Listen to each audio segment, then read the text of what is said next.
Hello and welcome to the Bercy Arena here at the Paris 2024 Paralympic Games. Next up, we have this women's playoff match for the 5th-6th spot. It's going to be Great Britain taking on Germany. As we can see there, identical records from both teams so far in the tournament. Very different styles, though, the two teams.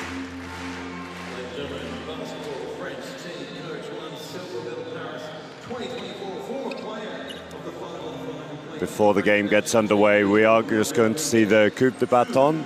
Those of you who've seen a few games so far here will be aware of this.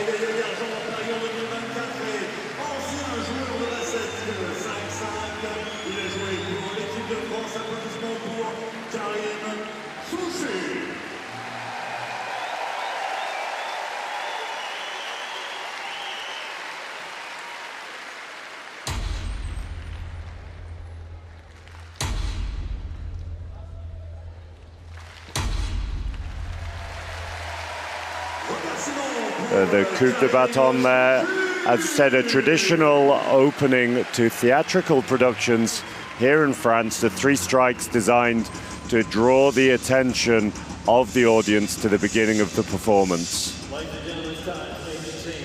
So let's meet our teams.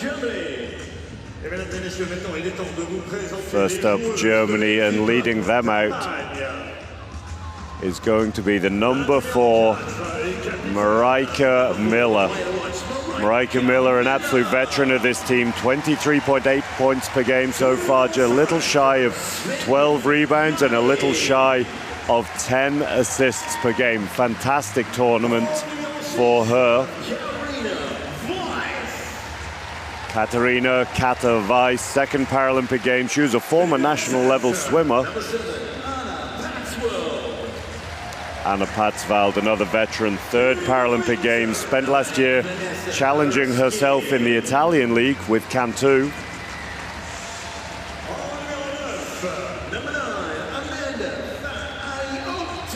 Amanda Fanariot is her first Paralympic Games, a bit of a newcomer to this German setup. She had previously played the running game before her injury. And Lisa Bergenthal comes in with the 2nd unit fairly regularly for this Germany team. Her father and her uncle both play for the Cologne team in Germany, where she's also based. Nati Patsvald, one of the top scorers of this German team, married to the coach, Dirk Passevan. Svenja Meyer started playing in 2015, made her debut shortly after in 2018. Another up-and-comer in Lily Rose Selak. This is her first ever event with the senior team. And Marie Keir, the 1-point player from the RSV Thuringia Bulls, her first Paralympic Games. She was a former national level gymnast before her injury. And Dirk Passevan, one of the legends of the game from a German basketball perspective, one of the greatest scorers Germany have ever produced.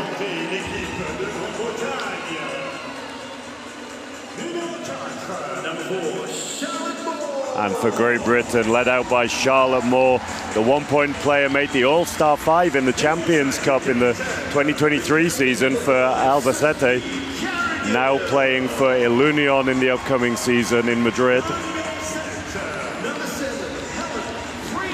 Veteran Helen Freeman struggled with injuries, haven't seen a lot of her, but her 5th Paralympic Games. Laurie Williams, another veteran, 4th Paralympic Games, based at the Loughborough Lightning Club. Amy Conroy, the 4.0 class player, 4th Paralympics. She's averaging 9.3 points per game, based out of the East London Phoenix Club. Lucy Robinson, 10.4 points a game for her. Lucy has been the highest percentage scorer for Great Britain so far in the tournament. Robin Love, 14.4 points a game, 13.2 rebounds. Great tournament for her. Jade Atkins, breakout Paralympics, first Paralympics for her, 11.4 points per game so far. Another rookie, Maddie Martin, incredibly explosive in her chair. Katie Morrow previously represented Great Britain in Rio, took a little bit of a gap before making it back into the team this year. And the next rookie, Jodie Waite, also another one of the players based out of the East London Felix. Her first national team tournament. First Paralympic Games for the coach Miguel Vaquero as well, previously coached the Ilunion team in Madrid. And before the game gets underway, we're just going to take a minute to respect the anthems of both nations. Ladies and gentlemen, time for the national anthems. First, Jim.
High fives between the teams after the anthems as we see the lineups and the team list again from both sides. As said at the start of the program, two very, very different styles between these two teams. From a Germany perspective, everything that they've been doing has been going through Marijke Miller. She's far and away their top scorer. Next top scorer is Natalie Pasavan with 7.3 points. Marijke Miller with a staggering 23-point average per game. From a Great Britain perspective, there's a much, much more even spread. They have three players averaging double figures again between Love, Aitken and Robinson, with Amy Conroy not far behind at all with 9.3. That scoring strength can absolutely be key to Great Britain here. Their ability to rotate and bring people off the bench who can score points quickly. As I said earlier, Lucy Robinson normally coming from the bench, but she is by some distance the most consistent scorer from the field so far for Great Britain, averaging those 10.4 points in just a little over 12 minutes a game. But there we see the numbers of Marijke Miller, just a fraction away from averaging a 23-point triple-double here in Paris 2024. Unbelievable numbers from the four-time Paralympian. And a player who over the years has struggled with injuries a little. It's been difficult for her to, with the minutes that she plays and is needed to play, to be able to keep herself injury-free. But the coaching staff doing an amazing job in the lead up to the tournament, just managing her minutes and looking after her body.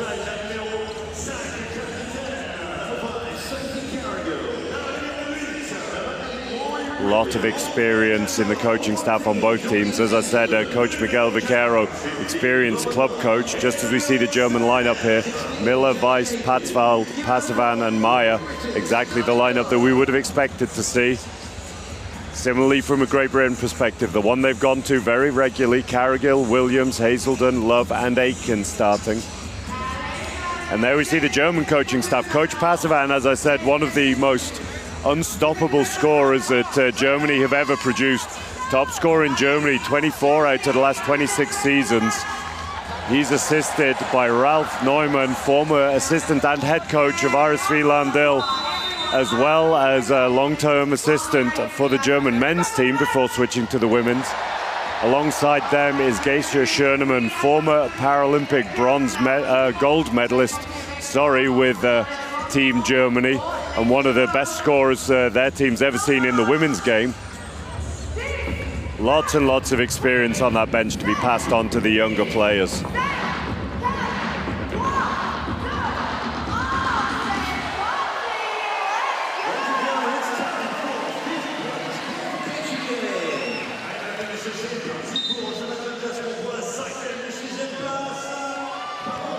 And we are underway here at the Bercy Arena, Paris 2024 Paralympic Games. And on day 10, we have the women's 5th, 6th place playoff between Germany and Great Britain. Love just rolling into trouble there. She may have been better just holding her mismatch against Patzwald rather than trying to drive into the key. Smothered a little by Pasavan. Pasavan just looking for an outlet. Finds Patzwald. Anna Patzwald there with the first points of the game. Somebody who isn't known for scoring in large volumes. She spends most of her time creating space and working hard for her forwards, but very, very capable finisher and one of the strongest one-pointers in the women's game. Nice match by Aitken as well. She's had a really strong debut Paralympics so far. 11.4 points in a little over 19 minutes a game, shooting over 50% as well.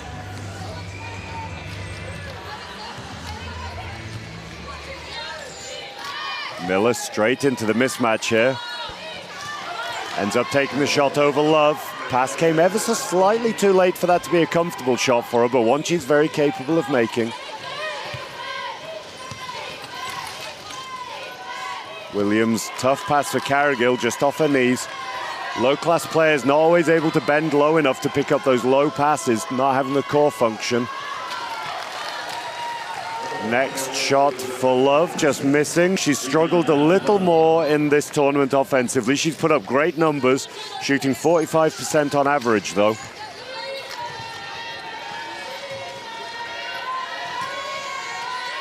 You can see the split here in the German offense. They're too big separating, splitting their scorers as much as possible. You see the reach of Williams there. She has such long arms and such great strength for a low-class player, able to just wrap that rebound in. Hazelden can't get the pass off to Aitken there with the pressure from Miller, sorry.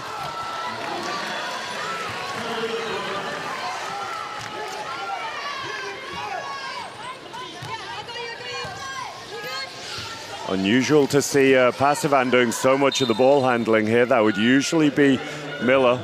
Wonder if that's a tactic from Germany here, that they're deliberately looking for Pasavan to take over more of those ball handling duties, just to free up Miller to break down the court, as we see Weiss taking a tumble, taken out by her teammate there.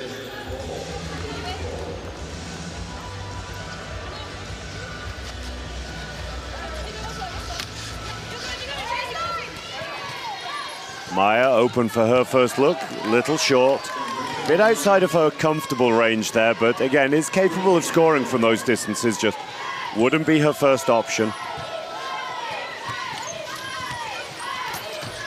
Great seal by Williams, gets Aitken inside. Love was just a little late with the pass. She was already looking to feed Hazelden though, hence it not coming in time. Love with the off-balance miss there. Looks like there was a foul. We'll see who that was called on.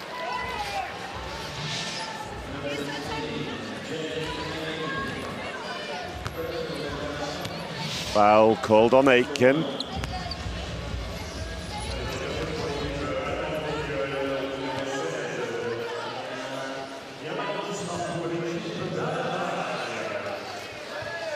So Miller now starting the offense. Her and Patsvald working together on a side, and they know each other very, very well from their time playing in Hamburg together. Tough drive through traffic by Miller. Carrigill having to foul. Miller may have been better off attacking the baseline in that situation then. Had the risk of going low and getting swamped a little underneath the basket, but also more of a chance of finding that comfortable mismatch if she was free.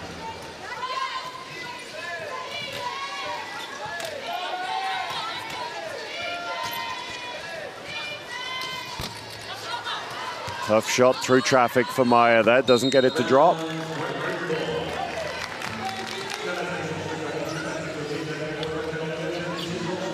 GB working hard for the back pick here. The idea of that is that they want to keep one German player out the defense as long as possible so that they're able to attack with numbers. Using that 5-on-4 hopefully, as we see Hazelden steals here. Love deciding to give the ball to Carrigill there. Understandable, as Aitken was under pressure in the middle, but Aitken capable of knocking down that shot. Interesting decision by Love there, I think, finding Aitken inside on the mismatch. She's been such a hot hand this tournament that could have been a good look even over pressure. Carrigill, on the other hand, has just been shooting 22% so far this tournament. Doesn't take many shots, but was wide open there for that one.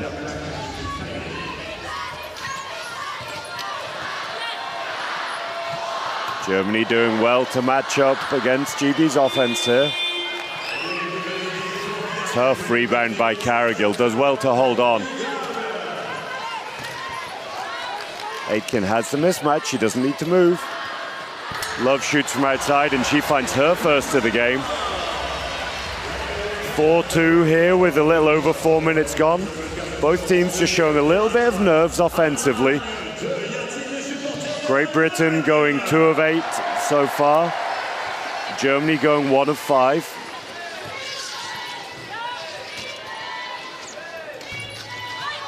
Next shot by Pasavan is just off. Great Britain again attacking with numbers here.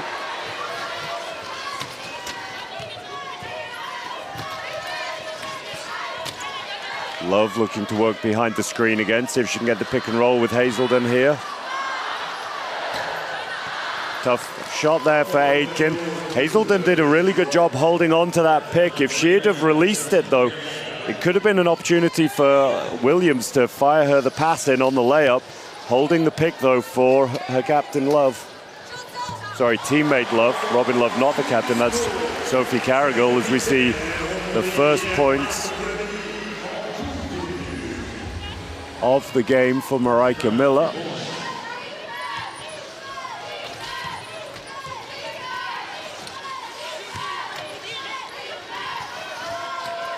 Love just faking this time. Aitken's on the mismatch. If Love can find her, doesn't look. Hazelden was open in the middle, but again, Love not seeing Aitken on this mismatch. Next shot's good by Love. In Aitken's situation there, I think she needs to be really making it clear to Robin Love that she's wide open, because that was a great shot by Robin Love, but Aitken was wide open on the mismatch for the majority of that offense, all on her own, no chance for anyone to help.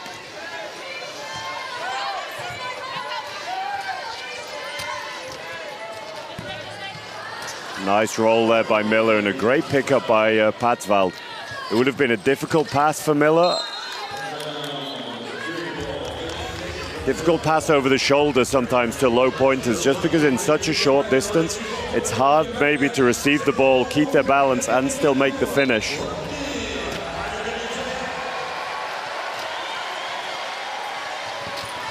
Patsvald through contact, great finish by her. Emotionless. They're the experienced German one-pointer. Just see contact from Hazelden. Hazelden almost had wheel position, but just a little late, wasn't quite stopped.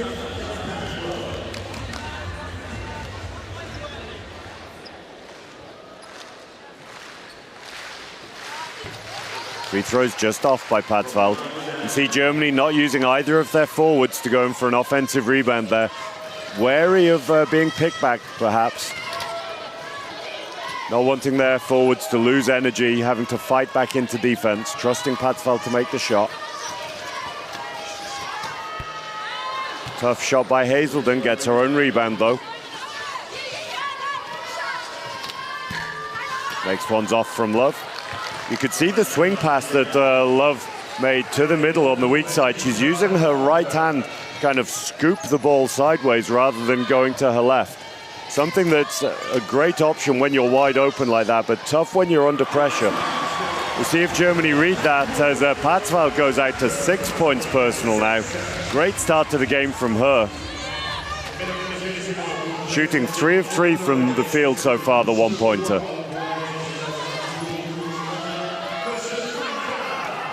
As I was saying, we'll see if Germany pick up on that. Love consistently using her right hand to make that pass, so it's something Germany could maybe pressure.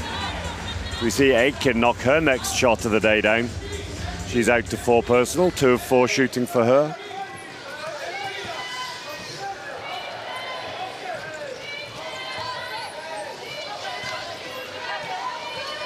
Patzwald doing a great job controlling Aitken there, holding the pick. Her holding that pick just opened up Meyer for the shot. 2-on-1 for Great Britain. Patzwald doing a good job there just to pressure that pass, not allowing Williams to fire it inside to Aitken.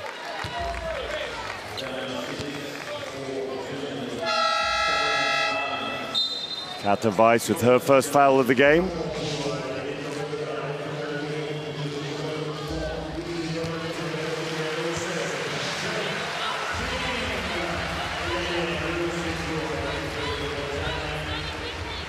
Jade Atkin checking out to the game. Lucy Robinson checking in for the first time. Off the back of the ring there, Hazelden, but drops in.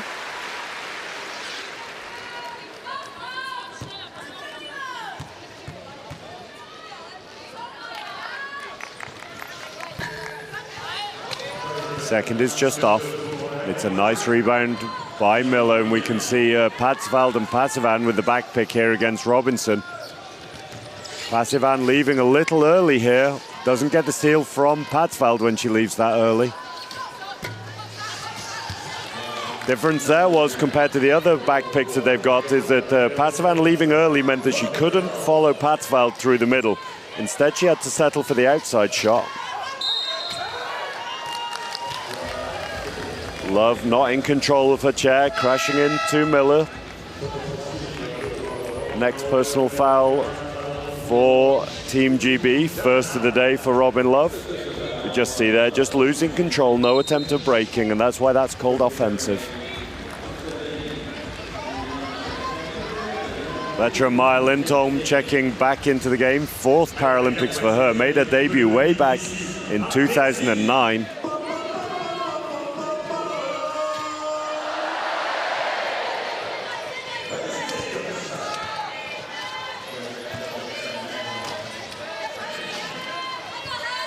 Passivan again working hard behind the screen.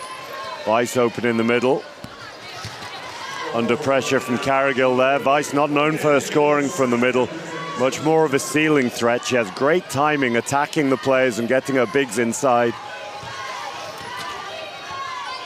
Robinson on the mismatch. Nobody from GB even looking her way at the moment. Love open from outside. She knocks another down. That was a nice offense from GB. They got the good outside score out of it. Being hypercritical though, there wasn't even a look towards Lucy Robinson, and she's such a volume scorer that just having a look in that direction changes the defense. You need to be able to be aware of threats in both directions then on the defense, rather than just the player in the middle receiving the ball and staring straight back in the direction it's come from.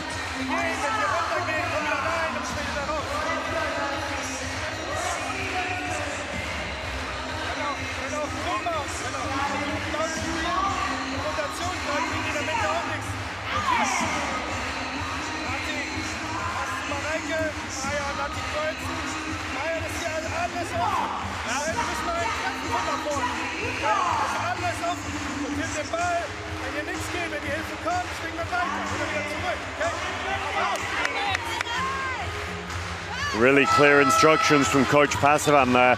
He's aware of what GB are doing on the defense. They're leaving this middle completely open. They're not looking to pressure the shooters from the middle. So he's given Kata Weiss options there. Either she can stay in the middle, look to receive the ball and take that shot on herself, or if she's not feeling that shot, she can make a cut, like pass, for example, to the right, make the cut to the left, set the pick for her forward there who's floating around towards the elbow and get them open in the middle.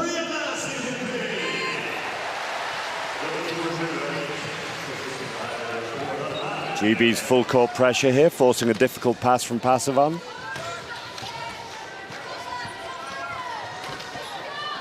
Again, great picks from Germany though, opening up the lane. Good awareness by Patsvald. Pass came a little late though. Had to move it quickly to Lindholm and not quite as controlled as she would have liked.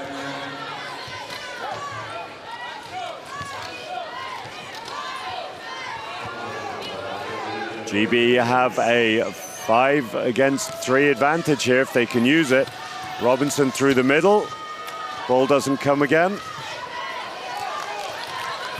Robinson setting the pick for Love. Love spacing out.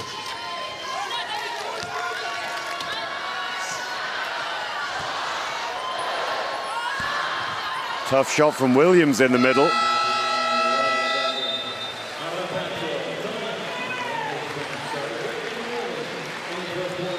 End of the first quarter, and it's Great Britain with the 3-point lead. They're up 11 points to 8. They've found some good shots so far, Great Britain. Both teams a little nervous. We have 6 points here for Love and 4 for Aitken. From my perspective, what Great Britain need to be doing, though, is they need to be looking to feed their forwards a little more. In that situation, Robinson was open on the mismatch for the majority of the offense, not found, ended up running the pick and roll game and just screening for Love. I think with the scoring ability that Great Britain's forwards have, they're almost a little wasted if they're just used on the side as a screen. Aitken giving us a perfect example there. When they're on the mismatch, GB's forwards can be absolutely deadly. They just need to see the ball early enough to do something with it. From a German perspective, they're struggling to get Mareike Miller open at the moment. GB very aware of where she is at all times. Happy giving up that shot from the middle, and that's exactly what Coach Pasavan has said in his timeouts, that these shots in the middle are open. Either we need to simply make those shots from the middle, or look to set the seal onto the weak side and get one of our bigs down the middle and get an inside shot. We'll see what kind of job Germany do of taking that message on board here in the second quarter.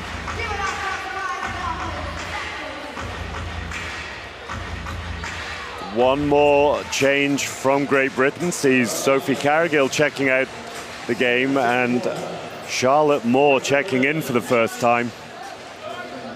Moore, not quite as tall as Carrigill, but a bit more of a threat from middle distance. Can be a very, very dangerous shooter as well as very quick. From a Germany perspective, Pasavan has checked out of the game and Amanda Fanariotis has checked in for the first time. Again, we see that tactic of Fanariotis taking over from Pasavan doing the handling. We see that pick through the middle as well from Patsvald. She gets Fanariotis right down the middle. GB having to help away, and that opens up the shot on the power side.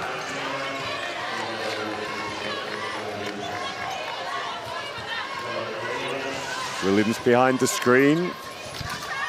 That one's just off from her. Nice rebound from Hazelden, though, under all sorts of pressure, using her strength there. See Lucy Robinson working hard to set the picks in transition. Being picked up, though, by the bigs. The German big player is very well aware of how dangerous she is.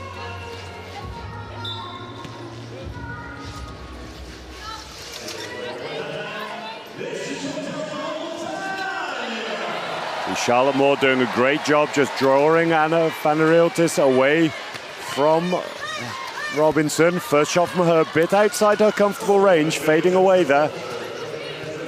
Ball fired in, can't quite hold on there, Robinson. She peels out, finds her position again. Nice dump down from Love.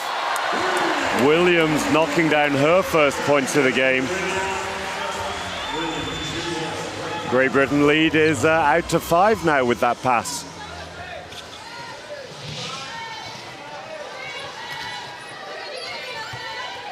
Germany taking their time with this transition, not wanting to rush.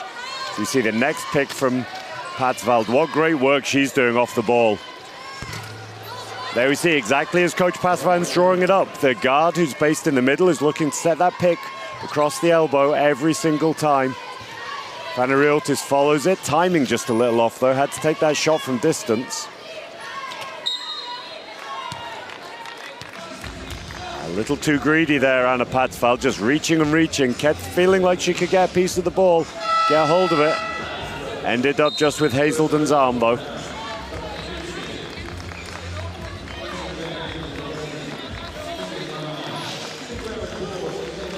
Svenja Meyer checking back in here.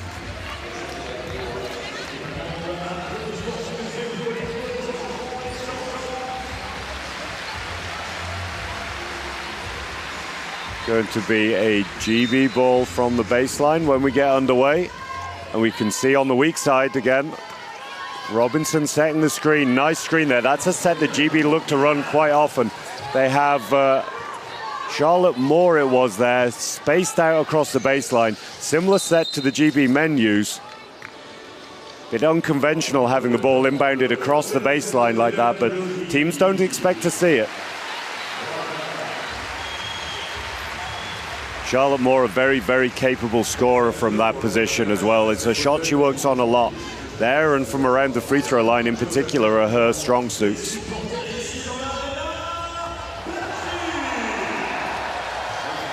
And you can see Miller doing a lot more work off the ball here. There's that open shot in the middle again. Coach Patsvand's got it absolutely right. That's where the spaces are for Germany. They just need to capitalize. Exactly what Meyer does on that possession. Her first 2 points of the game as well.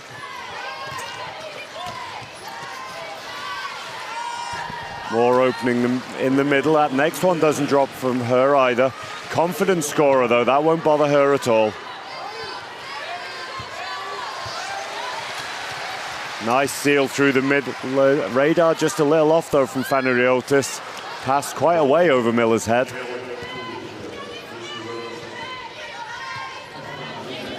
And you can see GB just working on these back picks. They're looking to get that numbers advantage all the time.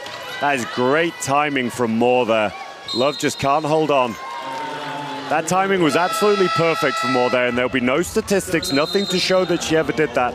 But that dive that she made, perfectly timed for Love to follow her. Defender couldn't get in front of her or in between her, dives through the gap. Love can follow her, just couldn't hold on to the pass.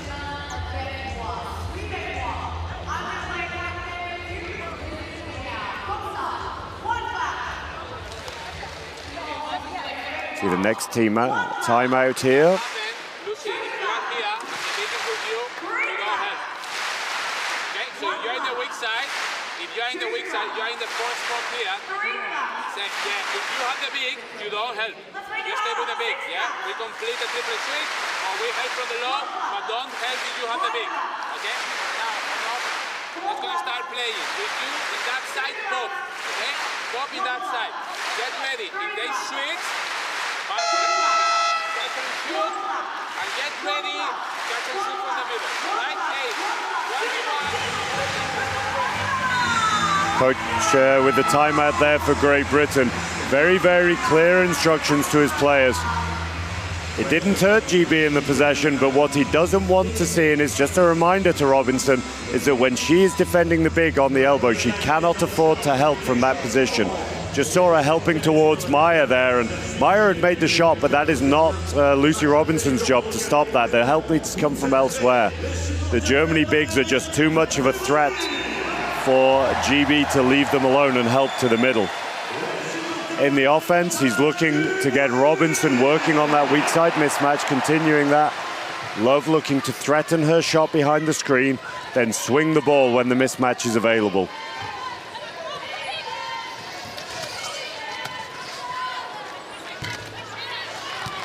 Long one from Miller, just off target. She's not found her rhythm yet today. Had an unbelievable tournament, as we said, averaging almost 24 points a game, but so far today just not got her eye in. Hazelden separates to the baseline. That creates the space for Robinson. Knocks that one down. There we go. That is exactly the shot that Robinson wants. That's her range, not the fadeaway that she took earlier from a little further, but she runs that so well with Hazelden. Just a little earlier there in the highlight would have seen Hazelden driving towards the baseline, engaging the defender, and that just allows that space for the pass to Robinson. GB's lead is out to 5 now. 6 minutes 25 left to go here in the first half.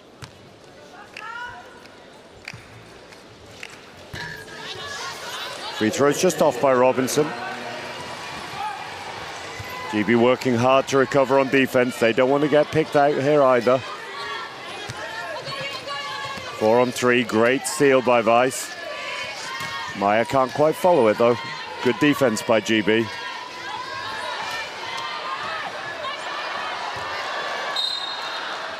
Tough pass from Fanariotis to Miller there. Miller can't quite get on the end of it. Tipped away by Moore. 1.6 seconds here to get a shot off for Germany.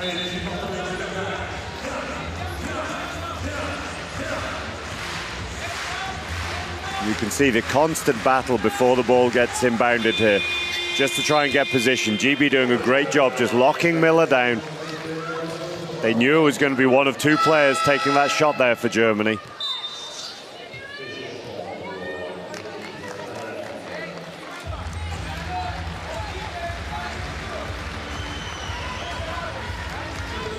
Change of style here for Germany. They're bringing in the shooter Lisa Bergenthal along with Maya Lindholm. So a little smaller now, Germany, more similar in size to GB, with Bergenthal matching up with Love, I imagine. Bergenthal more of an outside shooter though, a little more dynamic in her chair as well.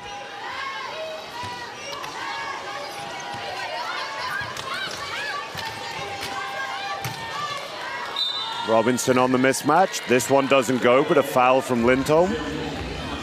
That changed by bringing in the 3.5-point Bergenthal for the 4.5-point Fanariotis. Also allows Coach Passivan to bring Maya Lindholm back into the game for one of their 1-pointers, in this case, Kata Weiss.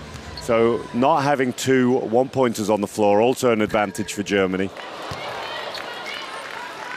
That one does its best to drop, but doesn't quite. Very cool customer, Lucy Robinson. Won't faze her at all. That free throw is good.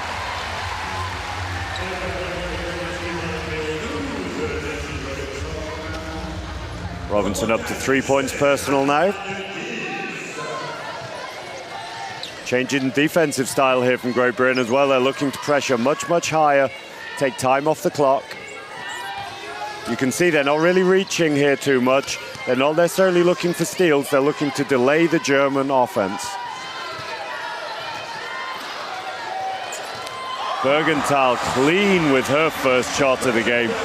Lovely follow through on that. You can see her chair was turning away from the basket, but her shoulders and head facing towards the basket all the way through, keeping herself nice and square.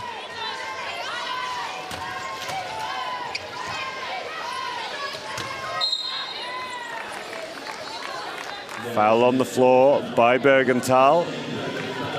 Germany are in foul trouble as well here, so that means that GB will go to the line for free throws here. Wheelchair basketball, once you have reached 5 team fouls within a quarter, every defensive foul is free throws.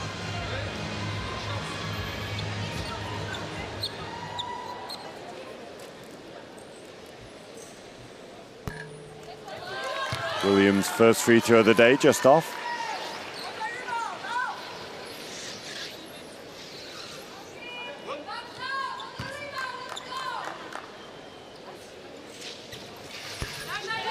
Second just long as well. Patzfeld doing a great job boxing out there. Good strength from her.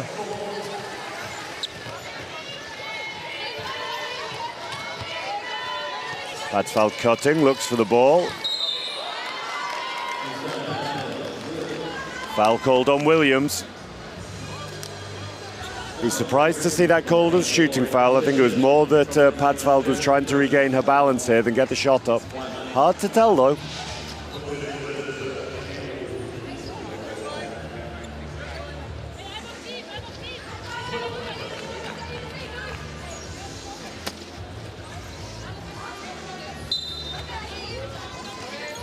A change in the end line play from Germany as well now with this substitution. You can see a lot more ball handling from Bergenthal, looking to get Miller the mismatch. Offensive foul called there. Called on Svenja Meyer, I believe. As that was an offensive foul, that won't give free throws. It is only defensive fouls that give the team free throws.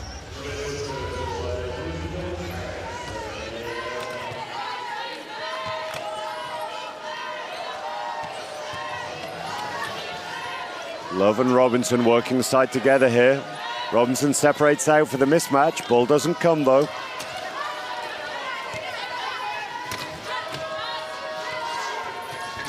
Does come eventually from Love. Tough shot for Robinson though.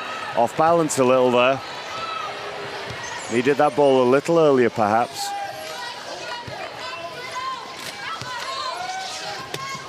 Great triple switch by Hazelden there, taking the layup opportunity away. Patzfeld open in the middle, takes the roll, knocks another one down. Anna Patzfeld leading all scorers here so far in the first half.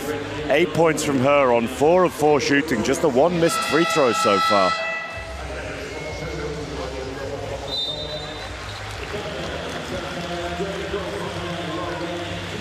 Timeout to Germany as we see subs for Great Britain. It looks like Conroy is checked into the game with Robinson. A little bit frustrating for her, that introduction to the game.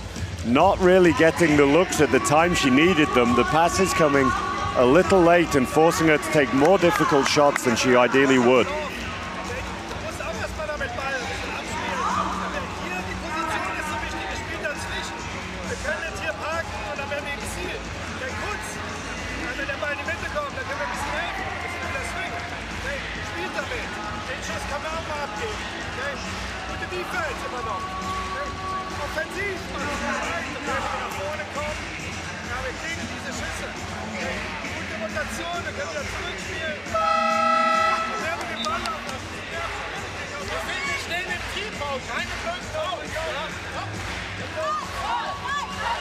Lots of information in the timeout from Coach Passevan there.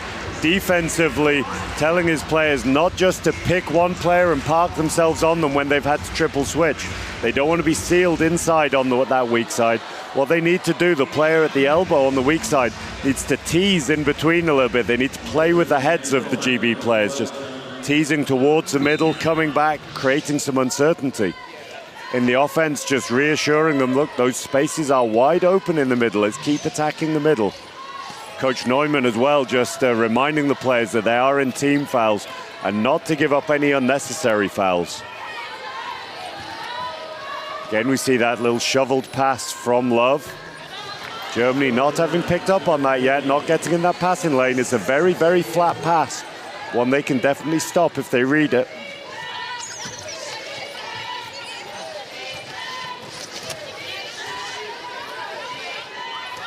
Great swing by Bergenthal, exactly in the pocket of Miller.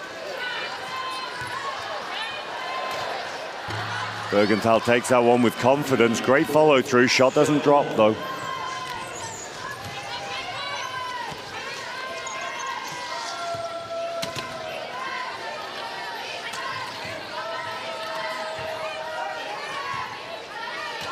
Miller just chasing Love, not giving her the easy look. Conroy behind the screen. Conroy, very different player to GB's other bigs. Doesn't quite have the power that they do, so doesn't look for that physical battle necessarily, but she's a very good outside shooter. So she looks to use her low pointers more as a screen, open up those outside or middle distance shots as we saw there. Shot just not quite dropping though.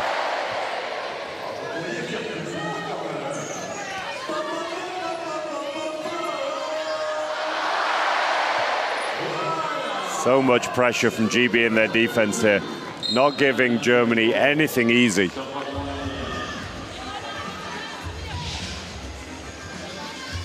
You see great read from Williams there.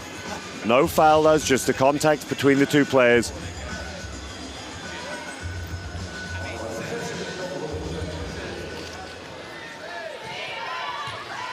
Hazelden with a real focus on Miller here. Miller using that space in the middle now.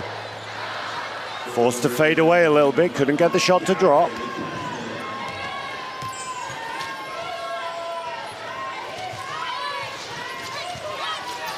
You can see what a good job GB are doing on that defense on Miller. She's just shooting 1 of 6 so far today, and that is very unlike her. What a finish by Hazelden. Absolutely outsized in there, but showing the will just to fight for that ball, picking it back up. Loads of pressure on the ball there. Germany with some fouls maybe even from that replay. Great finish there by the 2.5 point player.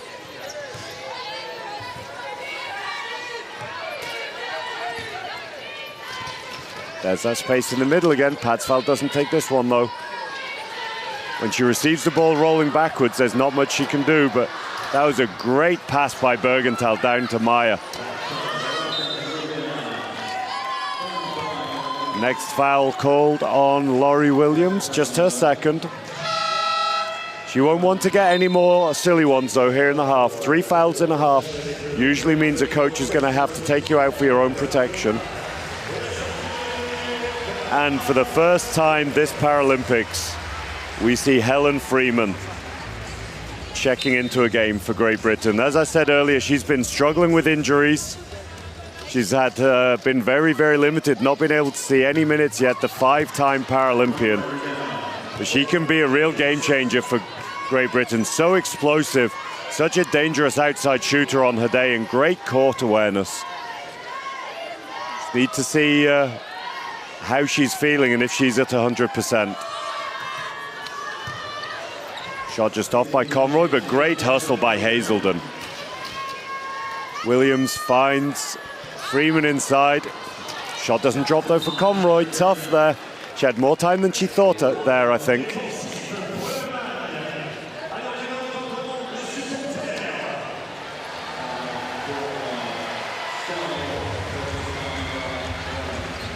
First personal foul for Charlotte Moore, and that's GB now on 14 fouls.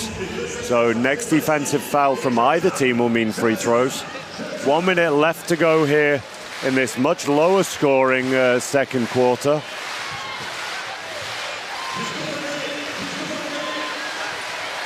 GB's pressure defense here causing Germany all sorts of problems. Maya has to force that one up, foul. Called on Conroy, but Laurie Williams needs to be a little careful there. There was definitely contact early from Williams, wasn't called, but she does need to be careful. As I said, she doesn't want to be picking up her third foul already here, especially in a situation like that where there's no real risk of Germany scoring.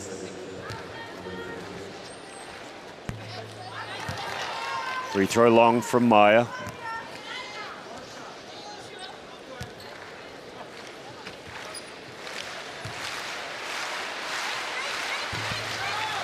And the second, rebound from Freeman.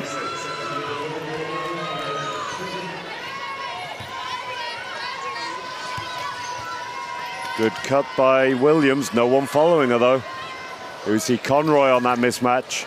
There we see how she struggles. It's not a natural shot for her to go up against the bigs like that. Much more a player who prefers that space on the outside. Very, very good shooter on her day. Not necessarily one for that physical battle. And turnover here. 3-on-2 for Great Britain if they can use it. Good ball movement.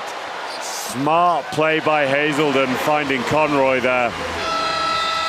Referee had the opportunity to call the foul as Hazelden was swung at, but she composed herself just to dump that ball into Conroy. Great Britain extending their lead here in the second quarter, winning that quarter 9 points to 6. Their lead is now out to 6.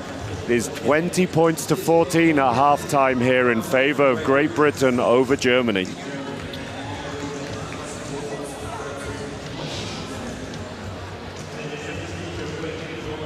You see confirmation of that score there, 20 points to 14 in favor of Great Britain in this 5th, 6th place playoff, just as the players leave the court.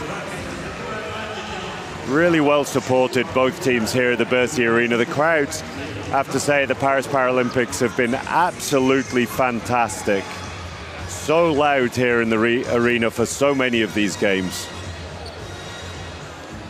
You just take a quick look through the individual scorers. Anna Patzwald for Germany leads all scorers at the moment with 8 points. She's shooting 4 of 5. Unbelievable job for her. 2 points for Miller, Bergenthal and Meyer for Germany as we see these highlights. From a Great Britain perspective, it is 2 points to Williams, 2 points to Conroy, 3 each for Robinson and Hazelden, 6 for Love and 4 points to Jade Aitken. There we see that mismatch and an and one there, in fact, on the play for Lucy Robinson. Lisa Bergenthal as well, a very, very dangerous scorer from Germany. It's been Anna Patzwald who's been the story of the game so far. Fantastic shooting from the one-pointer. And it's, as we can see, it is Great Britain's game plan to leave that shot from the middle open, but Patzwald very, very dangerous there so far today.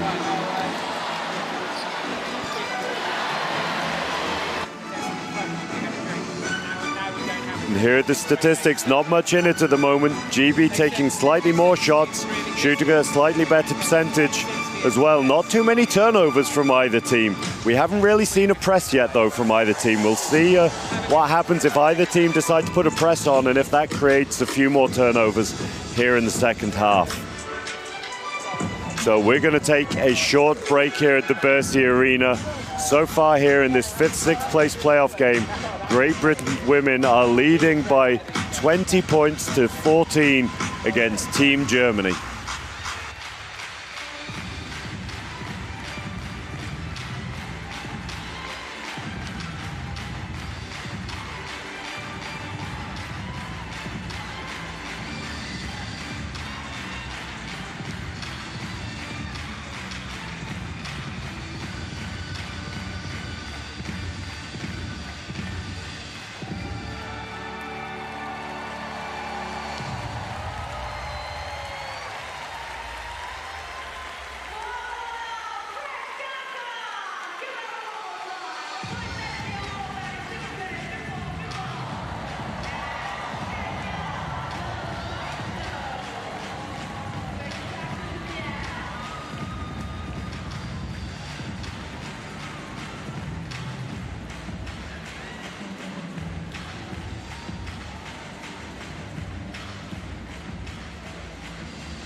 welcome back to the second half of this match here in the Bercy Arena, Paris 2024. We have women's wheelchair basketball, the 5th-6th place playoff between Great Britain and Germany.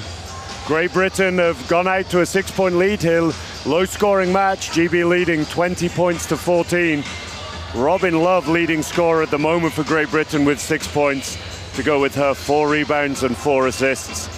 From a German perspective, GB have done a great job limiting their main threats. Marijke Miller just has 2 at the moment. Second top scorer usually Nati Pasavan scoreless at the moment.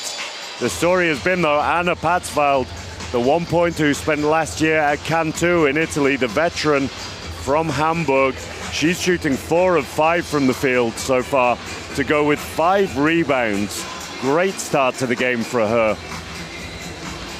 And GB's game plan is exactly that. They know that they need to stop Passivan. They know that they need to stop Miller.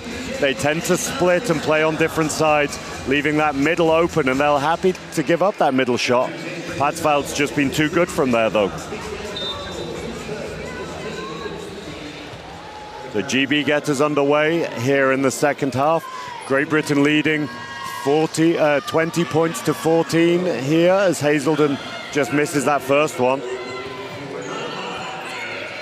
Germany have numbers here if they can attack it.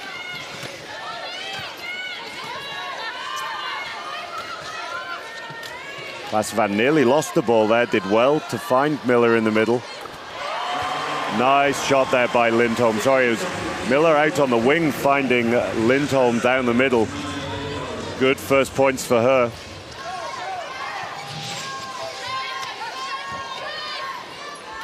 Aitken here with a mismatch. We've seen that play so many times from Great Britain. Great composure from Aitken there. And this is a go-to for Great Britain. All tournament has been Hazelden attacking the baseline there. Draws that big defender away. Miller can't stay with Aitken. She needs to stop the layup from Hazelden, and a perfect pass from her.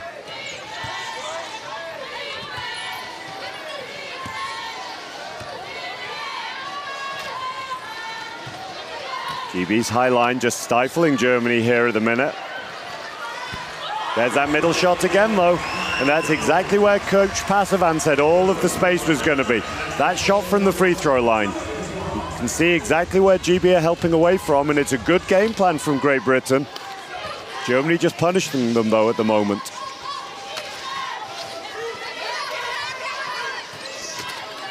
Aitken strong there to the basket. Miller had to try and foul to stop that layup, but didn't quite have position for it. Ideally, from a Germany perspective, they need to switch up that defense. They're trying to stop Aitken getting the mismatch on the elbow by putting Miller high, but as soon as Miller goes high, Aitken has that move across the baseline.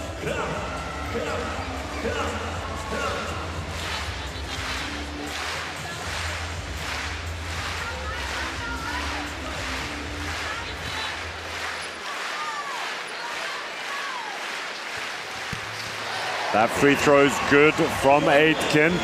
That's good for Great Britain because they've been struggling a little from the free throw line so far this tournament. They're currently shooting 38% here today, slightly better than their 31% that they've been shooting from the line for the tournament.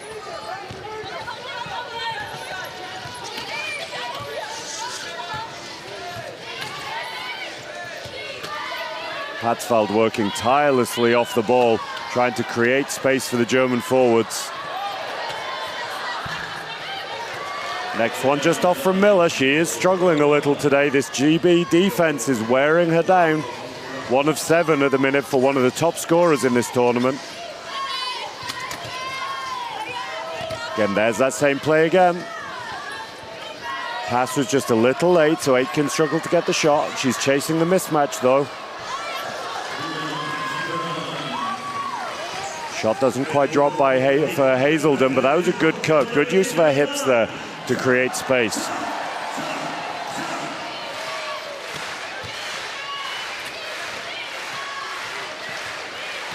Nice steal from Love.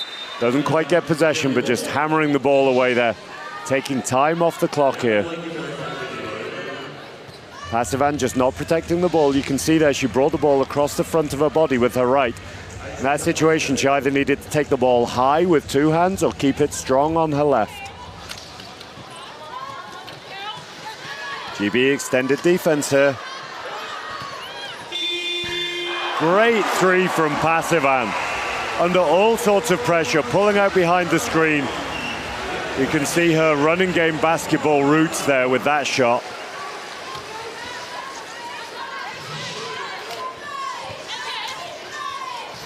Hazelden looks for options. Germany doing a good job with their scrambling defense here just to take GB out of their rhythm.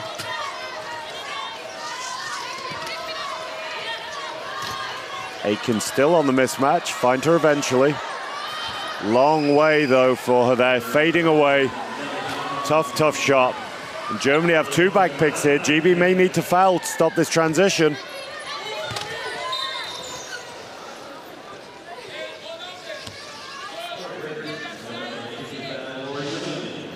Third personal foul for Williams here. Just see a slight pullback. If she'd have just slammed the brakes on and maybe lifted her hands off the wheels, that would have probably been an offensive foul from Miller, but just that little pullback, meaning it's a defensive foul on her third. GB may need to look to take her out just to protect her for later in the game. Nice ball movement, but Passivan can't quite get that one to drop. 1 of 5 for her so far today. Just that three-pointer.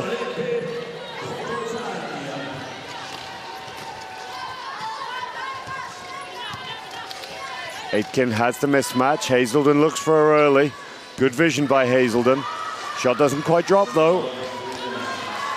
Love just not concentrating on that pass there, not aware of the defense. Something coaches will always tell you, you don't pass to the player, you pass away from the defense. And Love was just trying to pass that directly to Aitken and not aware of Miller's hand. 2 quick fouls by Williams, and she needs to be more aware in that situation. She's on 4 personal fouls now. There's no reason for her just to reach in there. With Laurie Williams' classification as a 2.5, this is going to mean a complete change of lineup for Great Britain.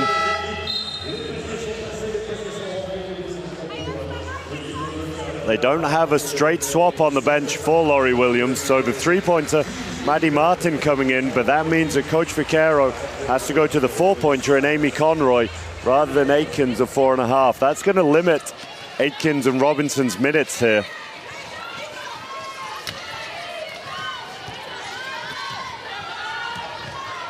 Good pick off the ball by Hazelden, creating space, more looking to steal for Conroy. Conroy doesn't follow the steal though. You can maybe see a little bit of ring rustiness from Conroy there. If she'd have followed more, she would have had an open layup. Just jamming in the back as we see another nice shot from Love. That was important for Great Britain. Germany had a little bit of momentum.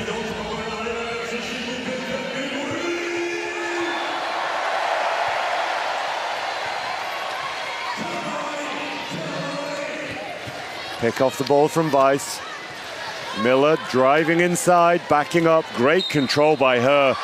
And one for Germany. Is this going to be what gets Miller heating up a little bit here? Just off camera, there was, before that replay, a little earlier, there's a great contact by Maddie Martin to take Miller's momentum away initially. Miller just used that contact, though, to spin and back up into the key. Great move by her. Free throw a little short, but rolls in. GB's lead down to 3.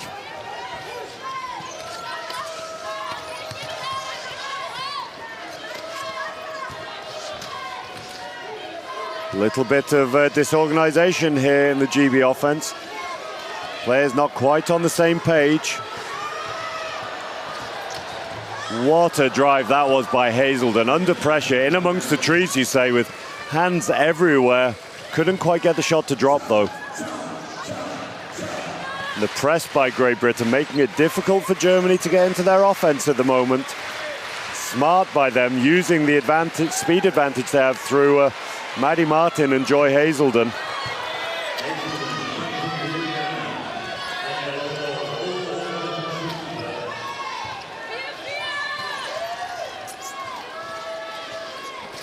Tough off-balance shot by Love there.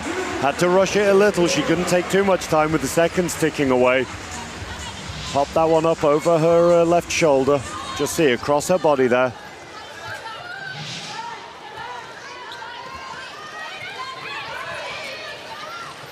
GB really making the most of their speed here. High line defense.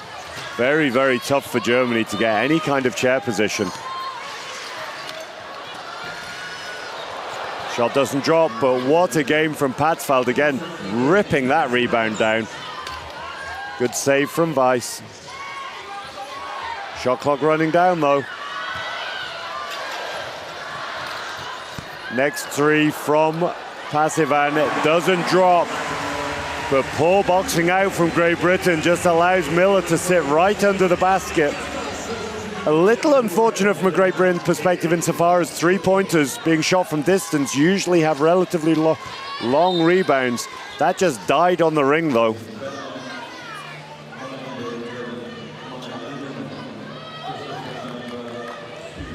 Second personal foul by Lindholm.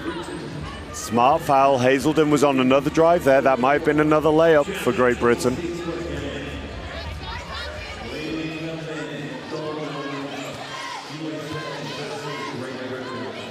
Again, great pressure by Germany, not letting GB's scorers get any sort of chair position. That one doesn't drop from Conroy. Again, a player who's usually more comfortable shooting outside than through contact. Great scramble defense by Great Britain. Weiss drawing the foul on Conroy, gets that shot up. Second personal foul from Conroy, no worries for her at the moment. However, that is Great Britain's fourth team foul. Free throws on this one anyway, but every further defensive foul is going to lead to free throws.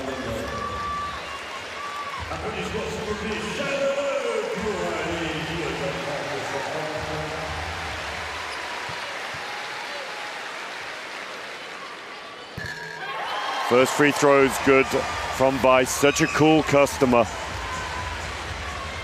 Absolute composure, and these are big free throws for Germany, particularly in such a low-scoring game.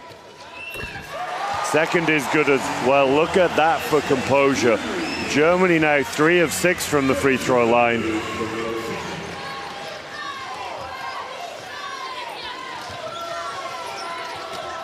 Good cut by Conroy. Moore does well to fake the ball though. Tough pass. Love a little tight behind the screen there. It's easier when you're on the wing if you can have your guard on the opposite wing a little further away from the screen, just to give you more room to pass the ball into. Timing was just off. Love was on her way forwards as Moore was looking to pass it a bit longer there. Momentum all with Germany here at the moment. They're winning this quarter by 5 so far, 14 points to 9. Just trail by 1 now against Great Britain.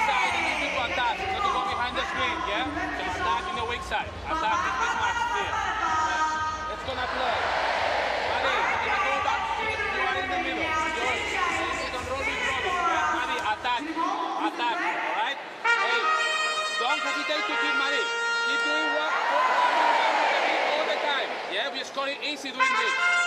On defense, hey, until the end. Miller pass the ball here, whatever she do, 1v1 with Miller. To give you time to reset. Let's go, up for it.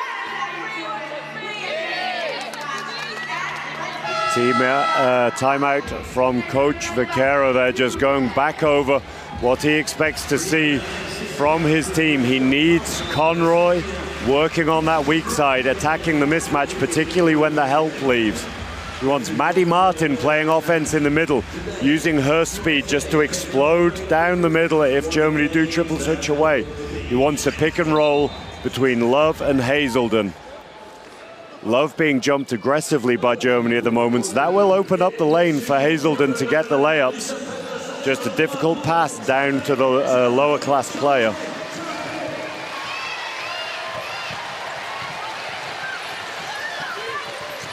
Pasavan attacking on the weak side. Miller not risking the pass though. Taking her time here. Finds Pasavan now, takes the next one. That one's good. Natalie Pasavan has been struggling here so far today, but she's made the shots when they've counted. She's hit a huge 3. She's hit that pressure 2 now. She's out to 5 points personal in her 18 minutes. That shot just off. And Germany have the back pick here. Turnover though on the long pass.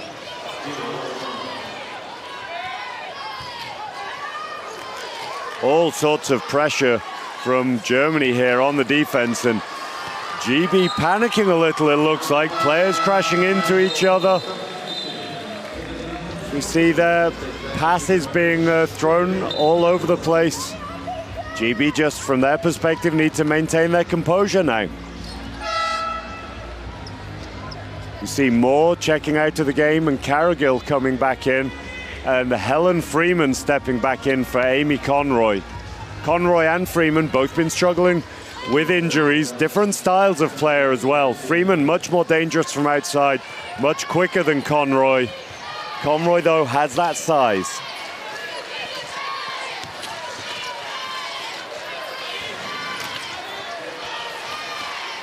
Freeman and Miller there, two players who know each other very, very well from their time playing college basketball in America.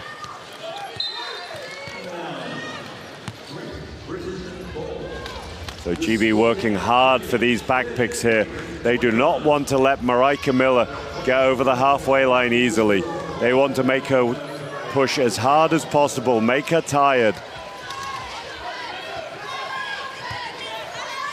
No, the more they can take her arms away, the more chance they have that she's going to miss shots later in the game.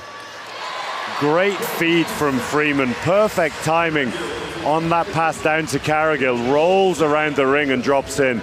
But look at that composure from the veteran there. Up on one wheel, still finding her teammate exactly in the pocket. GB leads back out to 1 with about 15 seconds left to go here in the third quarter. We predicted this game would be tight, and it's exactly what's transpired. Tough pass from Miller. Weiss not quite able to get hold of the ball, forcing a difficult hook shot up there.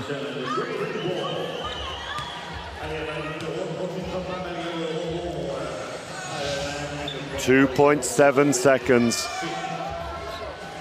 left on the clock here this quarter. Hook shot from Love is a fair way off, but always worth throwing those shots up. They don't do your stat line many favors, but if they go in, then that can be a huge bonus. So right at the end of that quarter, GB come back and maintain their lead. It's just 1 point though. Germany doing a really great job, scoring more points in that quarter than they had in the entirety of the first half. They took the win 16-11. Leaving GB with just a 1 point lead, 31 points to 30 here in the third quarter. We see the statistics, nothing to separate the teams on field goals. Very, very even statistical game, and that's playing out on the scoreboard as well. See that set GB have gone to so often. Hazelden attacking the baseline and just dumping it back to Aiken.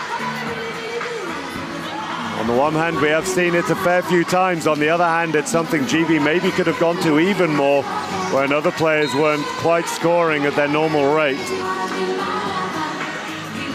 Quick look through the individual statistics here. Anna Patzfeld, despite not taking a shot in that quarter, still top scorer for Germany. She has 8. Marika Miller out on 7 points.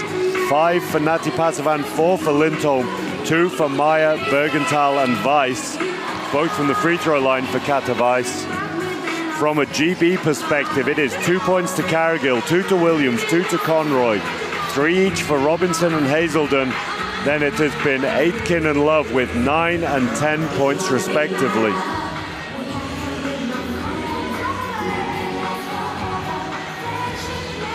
Going to be Germany to get us back underway here in the fourth and final quarter. Incredibly tight game as we predicted. Hard jump by Cargill. Triple switch by GB. They are so aware that the threat that Miller poses. Cargill doesn't quite have rebounding position. Ball over her head. Freeman does well to pick it up though. That's just awareness from Cargill in the middle. If you don't have a player, you don't need to roll towards the basket while the ball's in the air. You want to hold your position.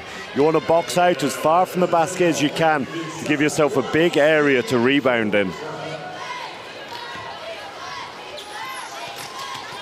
Freeman looking behind the screen, not being jumped at the moment by Germany. They know that she's not seen any game time yet here in Paris, so they're not going to jump her yet.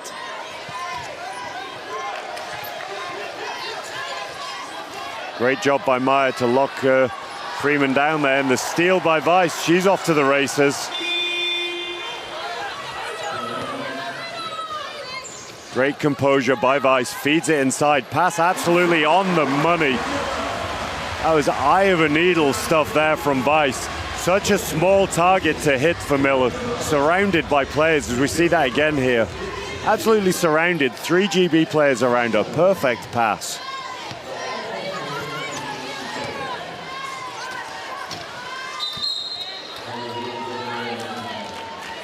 Passivan playing that really smart initially, just backing up, playing with the head of Hazelden there, convincing her to take the shot, but then moving back and drawing the contact in the end, giving up the foul.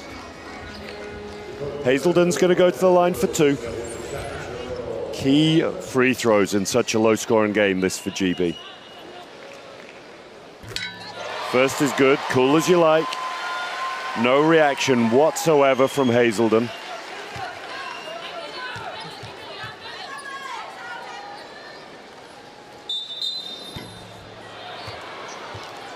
That'll be retaken. Germany player just entering the key too early.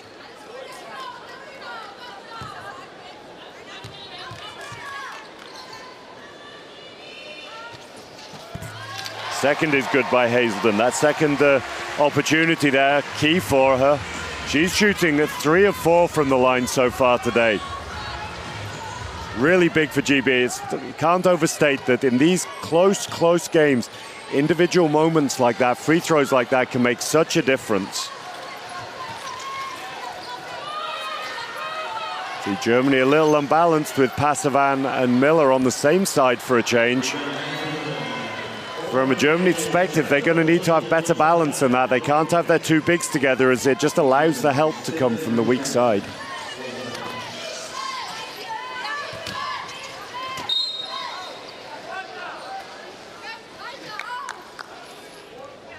Late call from the referee there.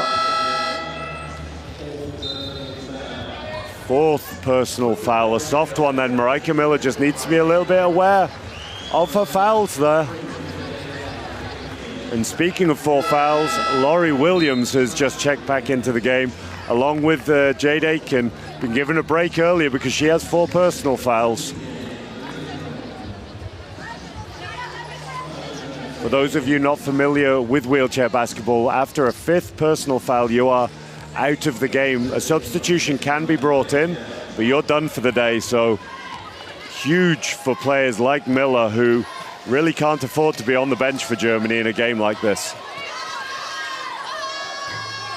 From Miller's perspective, she needs to be extra careful now. She can't risk any unnecessary contact, and that could well affect how she plays defense.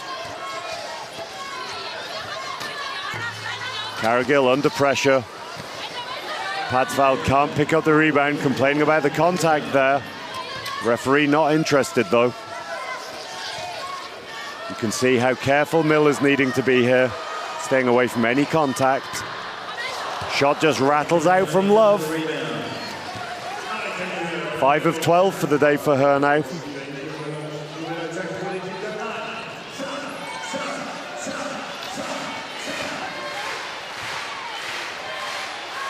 Not just defensively that Miller needs to be careful. She can't afford to give up any offensive fouls either. Rushed shot by Passivan, doesn't quite drop. She had to take that though. Shot clock running down. Hard contact from Passivan there. You see legitimate play for the ball, but a full face there. Hard contact right across the nose of Williams. That has in fact been called as an unsportsmanlike foul on Passivan. I'm not sure that she meant it, but she doesn't need to mean it as such for it to be an unsportsmanlike foul. If you're endangering a player with something that you do, then that can be called as an unsportsmanlike. Williams just taking her time here, just regaining her composure after that hard contact.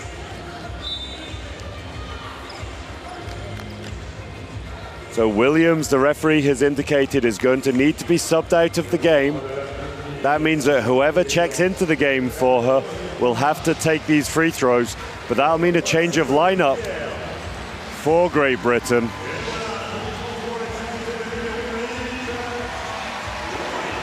Williams is back out on the court, but the referee has already indicated that it needs to be a substitution. He's already called it. GB just have so long to see if they can stop any bleeding. The reason that Williams needs to be taken out is because you're not allowed to be bleeding while you're on the court. And the referee doesn't necessarily feel that that bleeding is under control. Doesn't look too heavy though. So change of lineup here sees Conroy and Moore come into the game. It needs to be one of the substitutes who takes that shot. If it was a one-for-one substitution, then it would be whoever has come in for Williams who needs to take the shot. As it is, it had to be, because of Williams' classification, two people coming into the game. So it means it could be Conroy or Moore. GB electing Conroy to take the shots. Absolute confidence from the line for her. 2 from 2 from the line now from Conroy, and GB's free throw percentage picking up here. They're up to 58% now. Much, much better as the game goes on. And as that was an unsportsmanlike foul, that'll be ball from the side as well for Great Britain. Nice pass inside by Carrigan. A little too hot to handle though. Usually forwards would rather have that ball floated onto their outside hand instead of fired at them in that situation. Passivan finds Miller under pressure. What a finish that is by Miller. Again, hands everywhere. They can't stop her at the moment though. She had a tough first half, really struggling with her scoring, but she's up to 11 points personal now.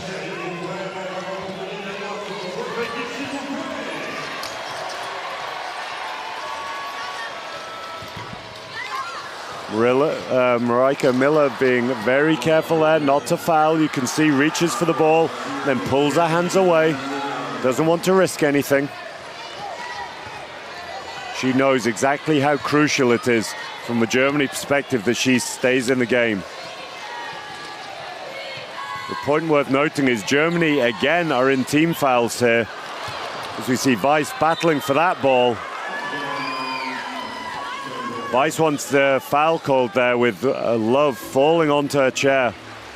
Referee says that that contact was just incidental though. It'll be Germany ball with 14 to go. As I was saying, Germany are in team fouls now. Team GB with no team fouls at the moment. So any defensive fouls from Germany will mean free throws. Tough shot there from Weiss, doesn't get the shot to drop. Passivan may have been better taking that mismatch herself there. She's been shooting fairly well from that spot. Aitken driving. Tough battle for the ball.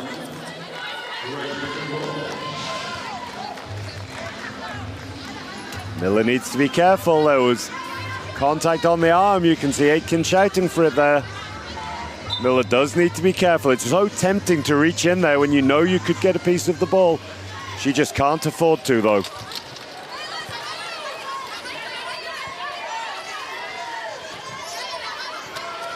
Again, Miller looking to chase around.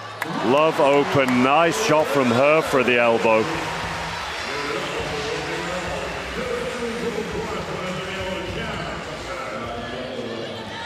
That opens GB's lead back up to 3 points now.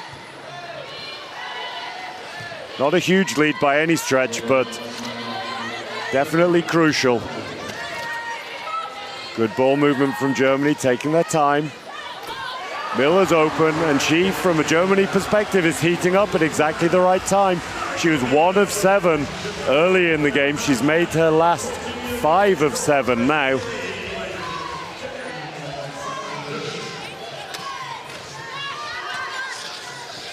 Conroy cut through the middle, but was ignored by Love. Love wanting to take her time. Cargill misses another. She's struggling with these layups. Conroy asking for the foul. It looked like the pressure was just downwards on the ball from Germany, but difficult to tell. Maybe we'll see better here. There was definitely contact on the arm from Kata Weiss. You can understand why Conroy appealed for that, but she needs to be careful how she appeals for it. It's okay having conversations with the referees. You need understanding of why it is they've made the decisions that they have. If you're too emotional in those complaints, though, then you can get a technical foul, and that is the last thing GB need.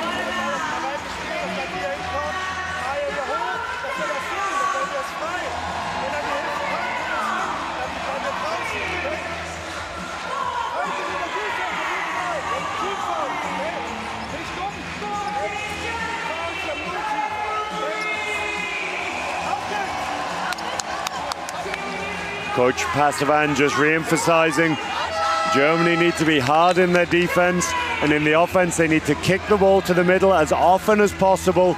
They need to find Maya Lindholm in the middle. If she's open, she can take that shot. If the help comes, then she can swing it straight back, and the shot will be open on the wing.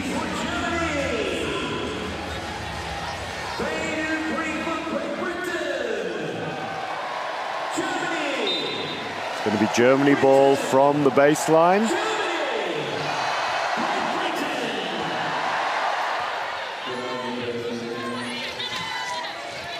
See, that triple switch is coming very, very early to stop the roll from Patzfeld. They know how dangerous she is.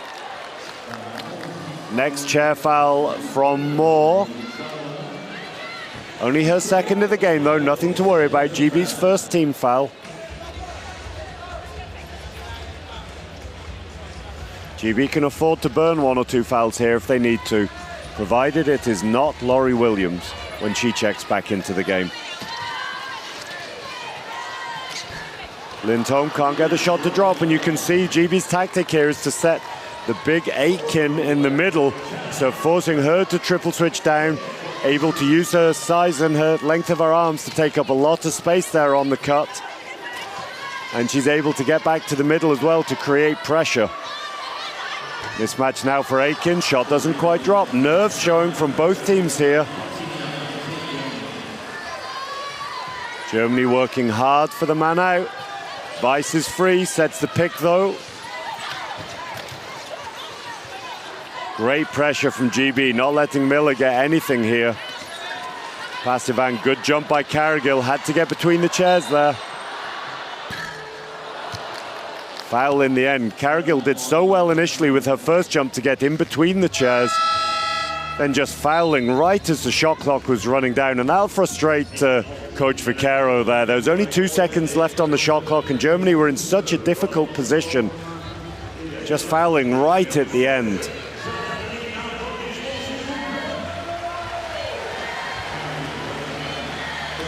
Germany taking the time. Again, that jump from Cargill. The next foul is 2 fouls in roughly 2 seconds there. Third personal foul from Cargill.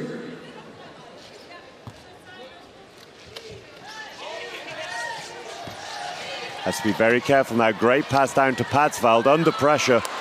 Great help from Lucy Robinson there. So aware from the middle. She knows that Germany aren't the strongest shooting from the middle, so she's able to help down to Patzfeld, who's been unbelievable. Miller very, very lucky not to have the foul called as she tried to pressure the pass right here. Referee did well to allow that pass to get to Conroy, knowing the 2 points is potentially more valuable than the foul call. Good pick from Patzvald as Love just tips the ball away. This is going to be Germany ball. GB lead back to 3 points. Another low-scoring quarter here. GB taking the lead 8 points to 6 in the fourth quarter. 3 points lead for them in the game. Weiss with the hook shot. Very, very difficult shot for her there. Kata Weiss has struggled today. They've been very difficult shots for her, but she is 0 of 4. Hard to tell sometimes if that's a tough shooting day or if she's been put in difficult positions by her teammates. Robinson has the mismatch over Weiss, knocks that one down. It has been unconscious shooting from Lucy Robinson generally in the tournament here. Not taken as many shots as she would have liked so far in this game, but she has 5 points personal.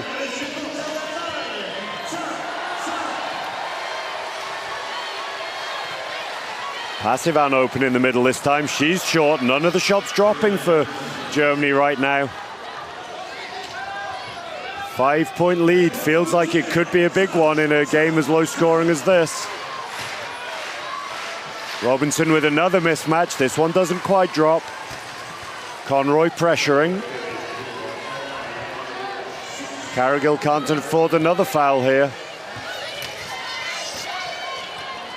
Miller takes her time. Layup doesn't drop though, and that could be the nail in the coffin for Germany. Marika Miller on a really open layup. Great work from her teammates. You see that shovel pass again from Love. Going to her right hand as often as possible there, but on the money. See that just pushed across. Great pass by Conroy.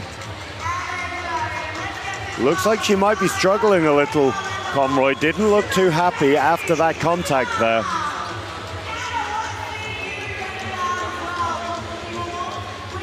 Lead out to 7 now. Just 1:27 remaining in the fourth quarter. To put that 7 points in context, Germany have only scored more than 7 points in 2 of their quarters so far. 8 in the first, 16 in the third. So it is going to be a monumental effort from them to get 7 points in this remaining 1:27. But with scorers like Marika Miller on the floor, anything can happen.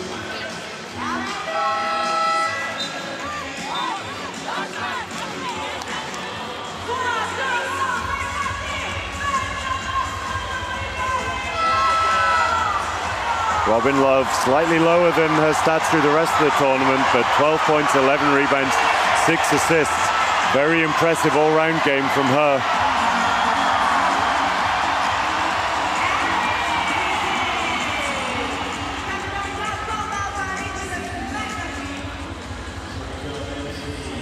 See changes from Team Germany. They're bringing the shooter Lisa Bergenthal back into the game. Germany need points in a hurry. Dribble just a little too far ahead of herself there from Bergenthal. Lily Rose Selak couldn't quite pick that miss up there from Patzvald. Tough situation for Patzvald to be in. Bergenthal maybe should have taken that first shot there. It was a lot more open and they need the shots early. Germany really need to foul here to stop the clock, but it doesn't need to be Miller that fouls. Conroy and GB taking their time. Hard contact from Weiss.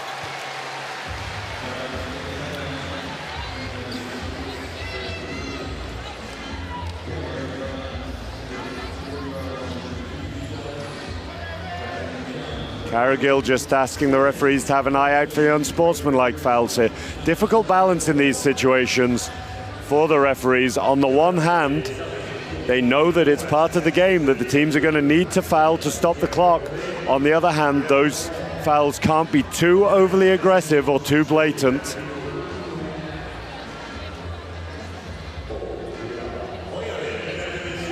Referees just discussing that they're going to have a look at that, I imagine. And Coach Vaquero confirming he does want the referees to go to the monitors. For those of you who potentially haven't seen any of the games so far here in Paris 2024, this is technology that we normally don't have at wheelchair basketball matches, but the referees do have the ability to go to the monitor and check replays just to make sure they're absolutely certain of their decisions. And the coaches do have the ability to challenge the decisions of the referees so that they can send them to the monitor just to double check. Something that we've seen used quite often, and there have been a number of situations where those calls have been reversed on a second viewing.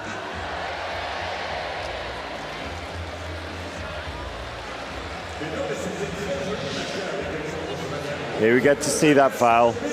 The question for the referees will be, was Kata Weiss in control of her chair, and was that contact overly aggressive? We'll see what their decision is. They have called an unsportsmanlike foul on that. The reasoning behind that might be that Weiss had both of her hands off of her wheels at the time of the contact. That being the case, it's difficult to argue that you're in control of your chair if neither of your hands are on the wheels. If that had been more of a turn rather than a straight-on contact, then they probably wouldn't have called that there. Being an unsportsmanlike, that means that Conroe will get these two shots, but GB will also get possession of the ball. They'll have 14 seconds then on the shot clock. Big shot from Amy Conroy there. GB's lead now out to 8 points. 1 minute and 1 second to go, and GB have possession of the ball.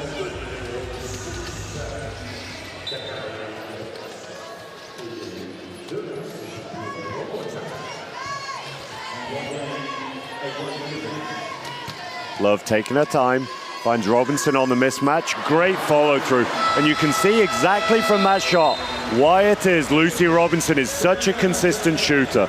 Solid in her chair, pushes up through her whole body to generate the power. By pushing through your body like that to generate the power, it means you're not forcing it through your arms. You're able to use your arms just to control the shot and get the touch. That makes such a difference.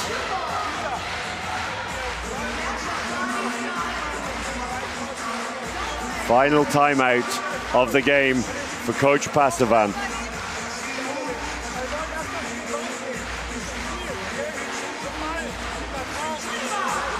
Pasavan there saying that they're going to need to foul, they need to stop the clock. Patsval just checking who it is that he wants that foul to be on, because all teams will of course have their preferred free throw shooters. From Pasavan's perspective, it doesn't matter who the foul is on right now. In a 10-point hole with so little time remaining, they can't afford to be choosy. They just need the shot clock stopping.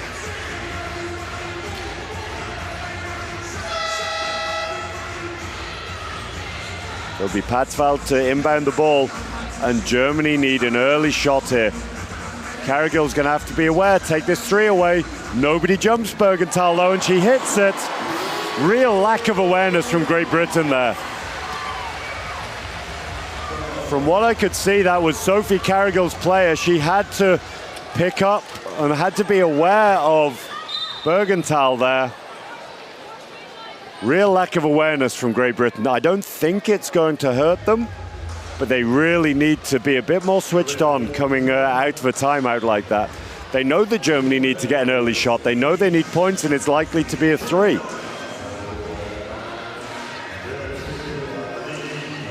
And from a Germany perspective, this is exactly the situation they want. They want the ball forcing into the hands of one of GB's less recognized scorers, and then they want to foul, and that is exactly what they did.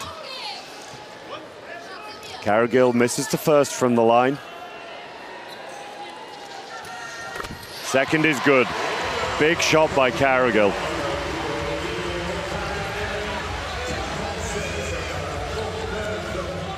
Marika Miller letting the ball roll there, overestimating the speed of the ball though. That needed to be thrown a little higher so it didn't run so fast.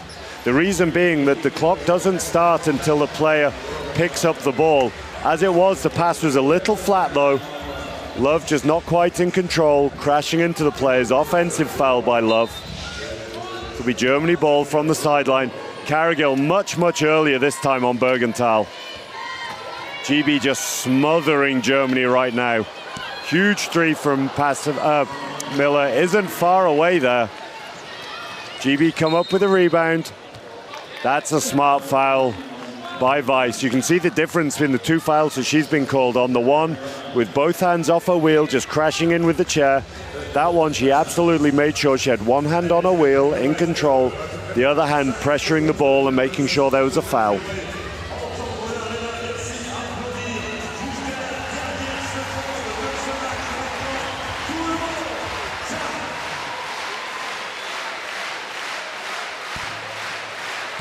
First one just rattles out for more.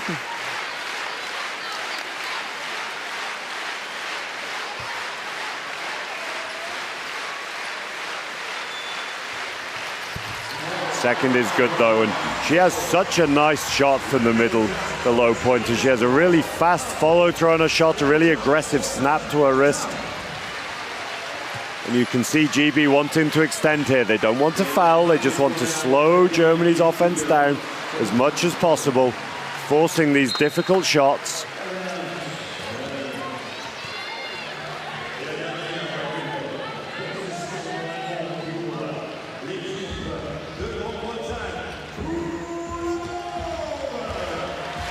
Cargill has inbounded the ball, and it looks like Germany have said they're going to stop fouling here, no more. So GB just letting the clock run down. High fives between the players. And the buzzer goes. Celebrations from GB there. Not the place that they would have hoped for, either team of course, but what a fight we have seen in this 5th, 6th place playoff. GB found themselves in a little bit of a hole going into the 4th quarter, but they fought absolutely brilliantly, winning that quarter 17 points to 9. And it is Team GB who finish in 5th place here, winning that game 48 points to 39. Team Germany's women's team have finished in 6th here at Paris 2024 Paralympic Games.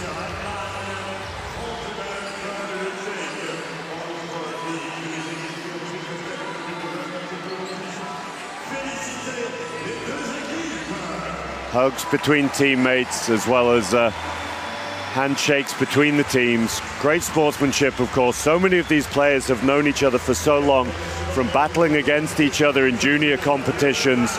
In the case of Helen Freeman, she will have even played on the same team as one or two of them. Sophie Cargill and Anna Patzwald playing together in Cantu in Italy over this last year. So all kinds of relationships on the court.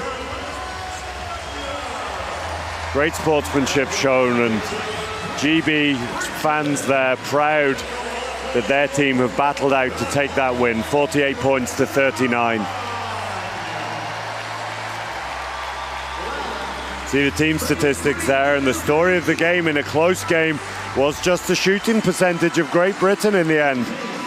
35% to Germany's 30, the absolute key being GB got to the free throw line 18 times, making 10 of them. Leading into the game, they'd only shot 31% from the free throw line, but when it mattered, they knocked down 56% of their free throws. And there we see the bottom half of the standings here in Paris, with Great Britain in 5th, Germany 6th, Japan 7th, Spain 8th. We just have our top 4 women's teams' places left to be decided. Just going to take a second to go through some of the individual statistics and performances here. Jade Aitken with 9 points for Great Britain. Robin Love, not a million miles away from another triple-double. 12 points for her, 12 rebounds, 7 assists. Joy Hazelden, solid across all statistics, with 5 points, including 3 of 4 free throws, 7 rebounds, 6 assists. 7 again for Lucy Robinson.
As we see the applause from the spectators here.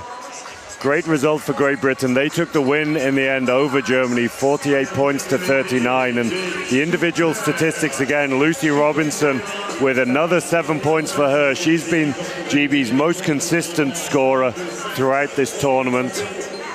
Amy Conroy came in with 9 points in 15 minutes for her.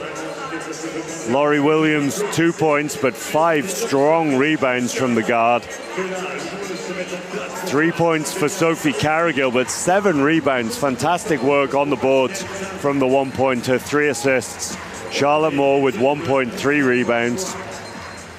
And from a Germany perspective, Mareike Miller struggling to get into the game through that GB defense. She had 13 points still, though personal. 8 rebounds, 6 assists. She's been one of the top scorers here in this women's competition. Kata Weiss had 2. Anna Patzwald started absolutely on fire, 4 of 4 from her to go with her 6 rebounds. Really strong rebounding from another low pointer there. 5 points from Lisa Bergenthal, including a huge 3 at the end of the game. Maya Lindholm had 4, 5 points from Nati Pasavan, and 2 points for Svenja Meyer. Fantastic battle from both teams. Always difficult to play in a 5th-6th crossover game when you've been hoping that you're going to make a medal game. But both teams absolutely showed they didn't want to give anything up here. Battled all the way to the end. It was Great Britain that took the win, 48 points to 39 over Germany.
Ladies and gentlemen, from watching the big screen, it's time to watch how these two teams got to the gold medal round.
Welcome inside the beautiful Bercy Arena in Paris. Men's gold medal game in wheelchair basketball. My name is Rob Snook, joined by wheelchair basketball Paralympian Joe Bestwick. We are thrilled and honored to call this one USA, the two-time defending Paralympic champions, and Great Britain silver at last year's Worlds. Both teams with impressive semi-final wins. For USA, it was over Canada. For Great Britain, it was over Germany. Now let's meet the two teams, and we begin with the United States. Here is Jake Williams, who is second in the tournament in scoring. Talon Jordan out of Wisconsin in his first Paralympic Games. Brian Bell, what a star. Second in the tournament in rebounds, second in field goal percentage. He's a star in his own right. Steve Serio, same could be said for this five-time Paralympian with 2 golds and a bronze. One of the best in the world. Behind him is Nate Hines coming out, the number 15 out of Wisconsin. This that was Paul Schulte, now Nate Hines. Trayvon Jennifer follows them out. Look how fast he is. He leads the team in minutes played, 4-time Paralympian. AJ Fitzpatrick in his first Paralympic Games, he's only 19. Jorge Salazar from California in his first Paralympic Games, contributing to his team's run to the gold medal. Fabian Romo out of Texas. He's averaged 5 points per game. John Boy, one of the most important one-point players in the tournament. And Jeremy Meyer out of Iowa in his first Paralympic Games. Coach of USA is Rob Taylor, who was the assistant with Ron Likens in Tokyo and Rio. So first up for Great Britain is Lee Fryer wearing number 0. He won the Under-23 World Championships in Toronto. Simon Brown, 3-time Paralympic veteran, plays in Albacete in Spain. Kyle Marsh, second Paralympics, made the Rio team, missed out on Tokyo though. His partner plays for the Spanish women's team previously. And Terry Bywater, 7-time Paralympian, GB flag bearer, has a Paralympic record for free throw shooting percentage, does Terry Bywater. Abdi Jama, one of the most dangerous one-point shooters the game has ever seen, 5th Paralympics. Greg Warburton, top scorer so far in this tournament. He's averaging 21.8 a game to go with his 7.6 assists. Lee Manning, the Giant, 16.2 points a game for him, 11.6 rebounds. He's an absolute monster, and his inside game will be key today. Peter Cusack, first Paralympic Games, unbelievable performance in the semi-final. He's so dangerous, particularly on defense, very explosive. Ben Fox had a great scoring game in the quarters, 11.8 points a game for him, second Paralympics. And last up, leader of this team, Phil Pratt, 30 years old, averaging 10.6 points a game, 14.6 assists.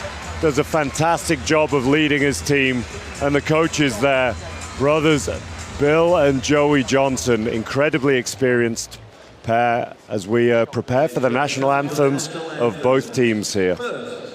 United States of America, l'hymne national des États-Unis d'Amérique.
And the nations are ready.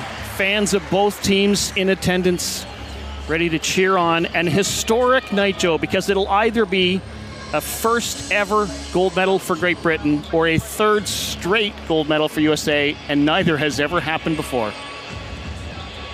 As you say, one way or another, this is going to be historic, and it's going to come down to the matchups, and the stylistic matchups between this team is going to what make the game so interesting. It's the giant of Lee Manning against the explosiveness of Brian Bell. It's the absolutely lights-out shooting of Greg Warburton going up against one of the best to do it in Jake Williams, the two leaders of their team, Phil Pratt against Steve Sirio. Across this entire court, there are just matchups that are mouth-watering. Yeah, absolutely. Both teams have, so many skills in so many areas. Great Britain, most steals in the tournament, has scored more points from turnovers than any other team. On the other hand, USA has committed the fewest turnovers and is the #1 rebounding team in the tournament. Exactly, and this one of my favorite things about wheelchair basketball is that there's always these different nuances in how the teams play, these different strengths that each set of players have. That can be through the abilities of the players, it can be through the classification and the lineups they use, something that's specific, of course, to these Paralympic sports where you have the classifications and the impairments of the players. Warburton continues to lead the tournament in scoring. He has just been outstanding. Warburton averaging almost 22 points per game. His free throw shooting at 100%. That's pretty good, Joe. I mean, that's okay. You can't go too much better than that. But it's not just his scoring, it's his ability to find his teammates as well.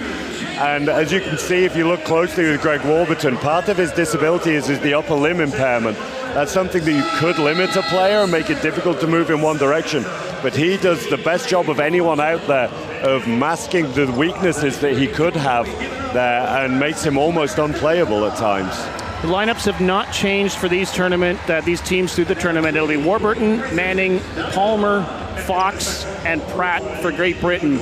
It will be Williams, Sirio, Jennifer, Boy, and Bell for United States.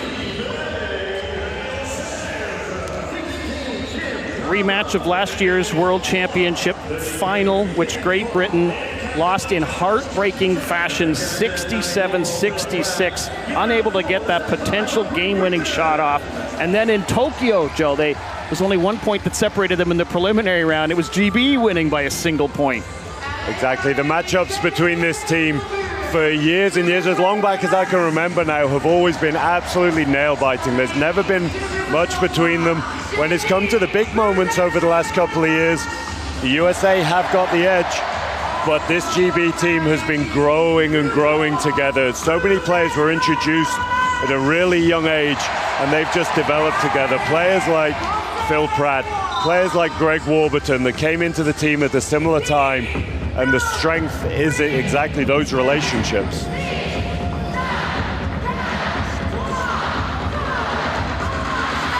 USA has more experience in these big games. You might argue that. You might argue Great Britain has a deeper bench this time around. We'll find out which of those factors matter the most, and probably a dozen more.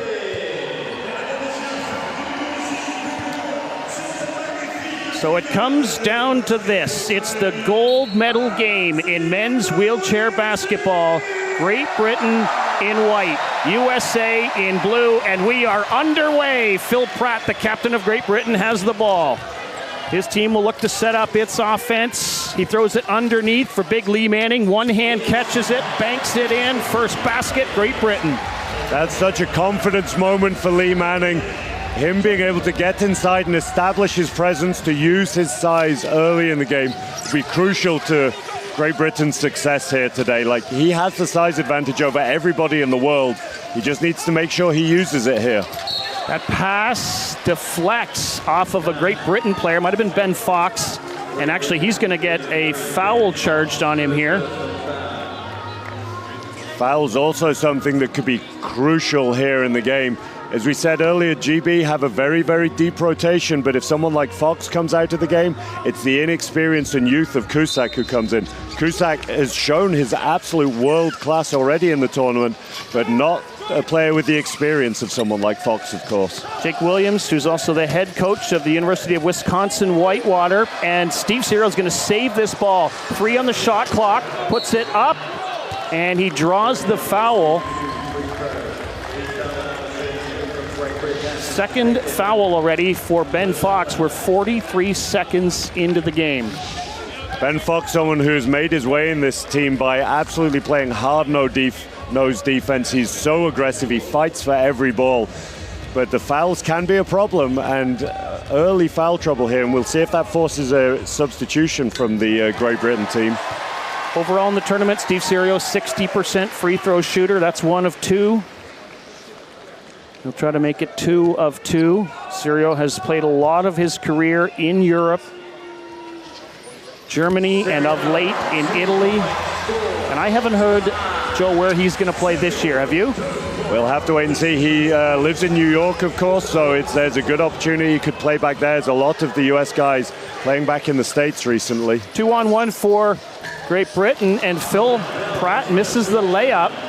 Brian Bell had gone down on that play, and now he's got the ball. Bell had an absolutely monstrous semifinal game, scored over 30 points against Canada. Steve Serio goes to the basket, banks it in, and does the old spinorama. You can see the impact that those fouls have there, though. Ben Fox normally would have flown in at Steve here, but had to pull away from that, not wanting to make the contact. Lee Manning's got to sort out some equipment issues, handles that in no time flat. Greg Warburton, most valuable player of the 2018 World Championships. What makes Greg Warburton so good, Joe, number 12 on Great Britain?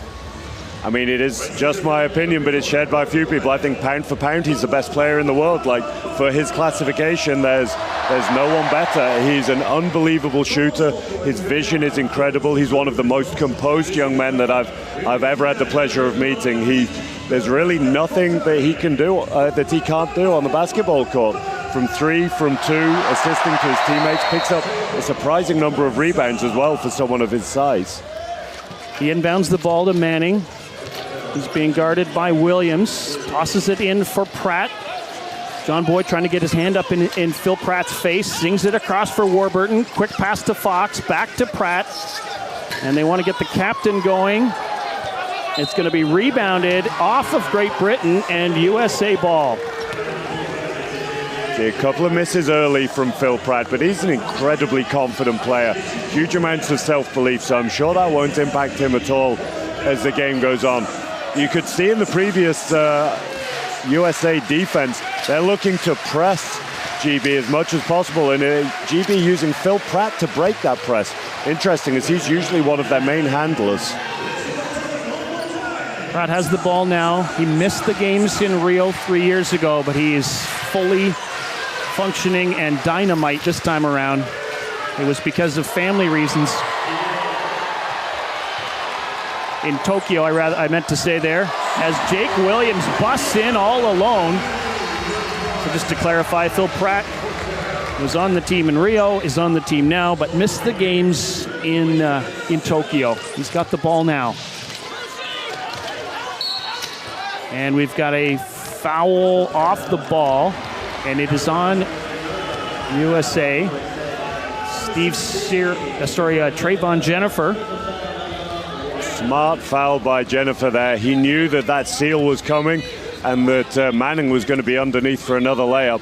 They had to get down and just stop the chair, burn the foul early rather than give up the layup. Warburton, his comfort zone, usually. He might get another shot at this. Sends it across. Pratt's going to track it down. Still time to work for Great Britain. And now Brian Bell picks up a foul.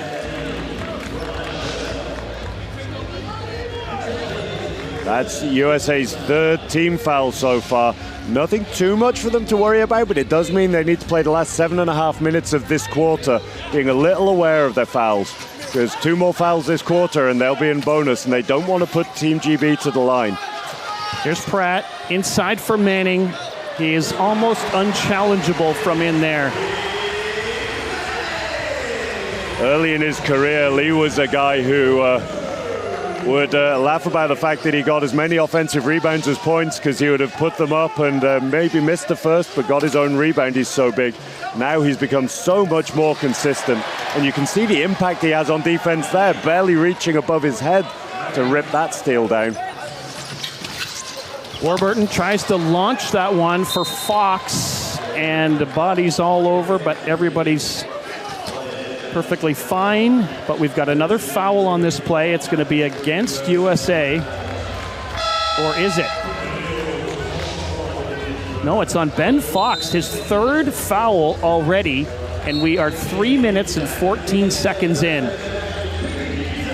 I mean, difficult situation for Ben Fox there. He couldn't pull completely out of that, but he just needs to be aware that when you're already on 2 quick fouls, you can't put yourself in those situations. And what a moment this is for young Peter Cusack.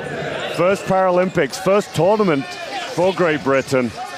And he's here, and he's going to have to play significant minutes, I predict, here in this game. There's Jake Williams, pump fake, now shoots. And he has drawn a foul.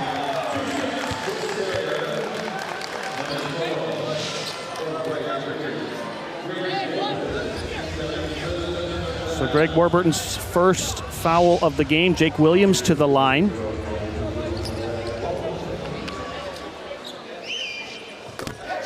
Williams, an excellent shooter all around, 60% from the free throw line in the tournament. Jake with quite an unusual action as well. He shoots from a long way across his shoulder. A very quick, very snappy release that's so effective for him. As mentioning, Jake Williams coaches the University of Wisconsin-Whitewater. A couple of his players are on this team. School that produces a lot of international talent, both Americans and other nations. Here's Pratt stretching out the USA defense. Still time to work. Works it inside for Warburton. The miss on the layup. Palmer comes in to help. Now into the hands of Manning. He'll left hand that one in off the glass. That's where USA just switched off for a second there. So on that rebound, Manning was just able to cut in the back door as USA were too concerned about the ball and not about that cut on the weak side. Jake Williams for 3. He hits it.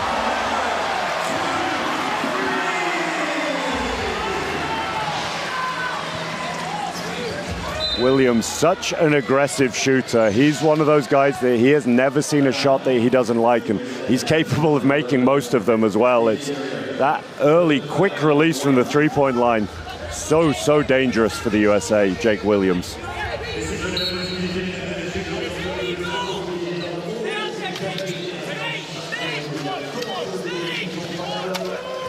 Great Britain trying to fight back here, down by 5 early on. Manning for Pratt, 3-point attempt, nails it.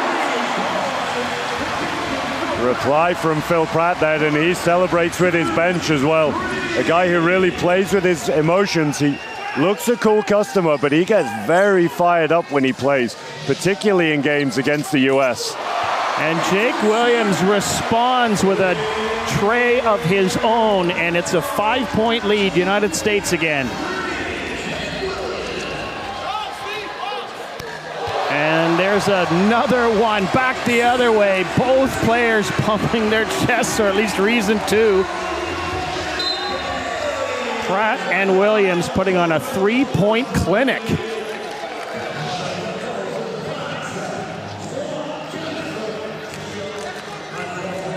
Offensive foul called there on Trayvon Jennifer, I think it was. His second personal of the game. That could be key for for the USA, sorry. Jennifer plays a similar role to Pratt. Very aggressive on defense, very explosive. They don't want to lose him early in the game. Well, and also he plays the most minutes of everyone on the team. So that would be a big blow. Here's Warburton. He leads Great Britain, or one of the leaders in minutes played. And Cyril gobbles up the rebound. You just see the flexibility of Manning in that shot there. He's leaning so far out his chair to pull the trigger then, off balance, and another steal for him. Reading the passing lane beautifully there. So Lee Manning on his game. USA making it very difficult for him to do anything under the offensive basket at this point. He'll try to find his way on the other side. Here's Cusack with a shot. Rebounded by Steve Serio. Cusack, not a player who's known for his volume scoring from outside, gets a lot of his points out of cuts in transition and just exploding through the lane. But from a GB perspective, they're going to need him to be a threat from there, just to pull the defense a little wider. John Boy left alone to shoot. It's a little short. And Warburton takes the ball. Greg Warburton will hold and take his time and find the right play. You know it. Across for Pratt. And then to Warburton. Puts it up, off the glass, and it almost wanted to go in. We've seen this for a couple of times in the tournament already from Warburton, though. He misses his first couple, and it makes absolutely no difference to him whatsoever. So confident as a shooter. Great read there by Williams to gobble up that ball that looked like it was headed to the sidelines. 4 on the shot clock. Boy underneath. They really want him to score. And that is a foul call. Warburton picks up the foul. 2-point lead USA. Timeout call, Great Britain. Lots and lots of fouls being called already here in the first quarter. Still 3 minutes to go. Both teams in the penalty, and that is 2 on Warburton as well. And how crucial could that be from a GB perspective if he picks up one more quick one? Almost everything that GB do offensively goes through Warburton.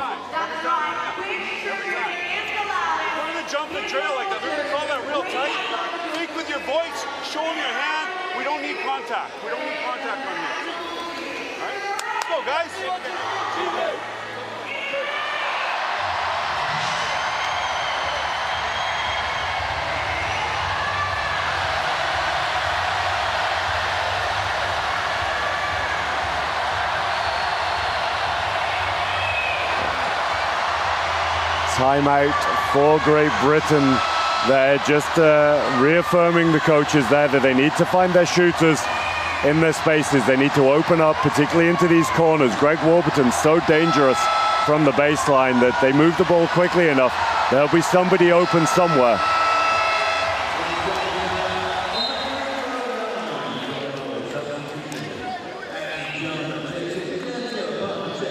Abdi Jama coming into the game for Great Britain, for Jim Palmer. It's John Boy at the free throw line. Abdi Jama, as we said earlier, one of the greatest low-point shooters the game has ever seen. Doesn't do the same volume of work off the ball that Palmer does, but so dangerous from outside. So John Boy gets 1 of 2, extends the USA lead to 3 points.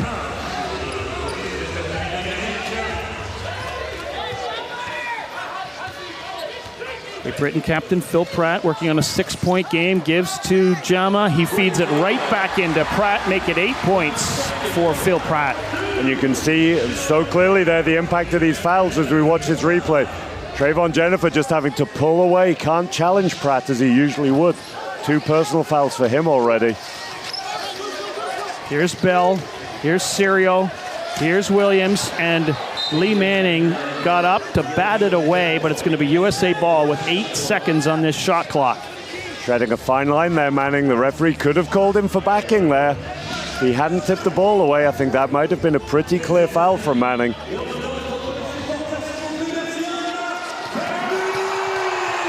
Williams puts up a 3-point attempt. It's unbelievable the distance and the range that Jake Williams takes these threes from. It's almost Steph Curry range for those of you who follow the NBA.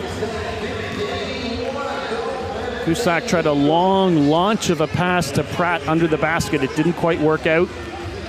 And then you saw a little discussion between Warburton and Cusack on that. Here is Jake Williams. Inside for Bell. USA trying to establish that inside game, but it's tough against big Lee Manning. Yeah, exactly that. You can see the difference for Bell. Like, he had such an incredible game against Canada and against Patrick Anderson, probably the greatest to ever do it. But the way Lee Manning plays defense inside and using his incredibly long arms, his arms over 7 feet long, so much reach that Bell just has to take his shots so much quicker than he usually would. USA captain Steve Sirios stops at the elbow and fires.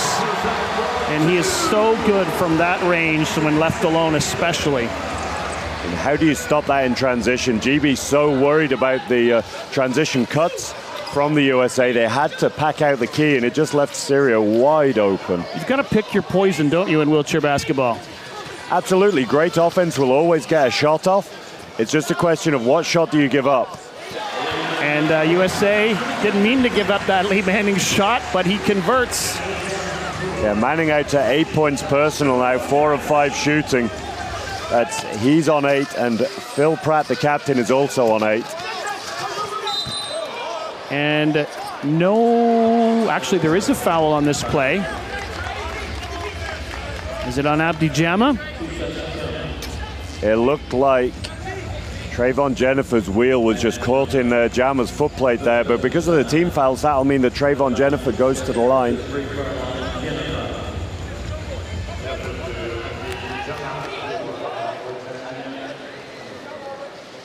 So that foul was on Jama. The 1 point game is all that separates these two teams, which have clearly been the two best teams at this tournament. We shouldn't be too surprised by the score. Great composure from Jennifer to knock down the second there, and GB will be looking for a 2-for-1 here. That means they'll want to time their shot to make sure that they get an extra offense that the USA don't. Wow, Greg Warburton. You called it, Coach. I mean, it's a smart play from Great Britain, and Greg Warburton is one of the smartest players out there. You take that shot early, USA have got 24 now to get their shot off, and GB will still have another good offense. 3-point attempt for Sirio. He's another of the smartest players out there. We'll see a couple of seconds between the game clock and the shot clock. Warburton. Steve Sirio is such a big game player. He's someone that and I use the term only very loosely here, but only averaged 11 points a game. But he is able to score in huge numbers. Jennifer on the fast break, and he's going to score a huge basket with the clock running out in the first quarter. Wow. What a finish to the quarter there as we see that layup again from Jennifer, just driving through. Look at that chair control, complete composure.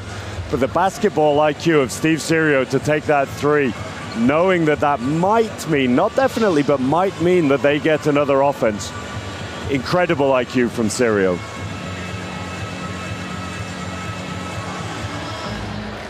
So, confirmation that USA are leading here. High-scoring game so far. 23 points to the USA, 18 points to Great Britain.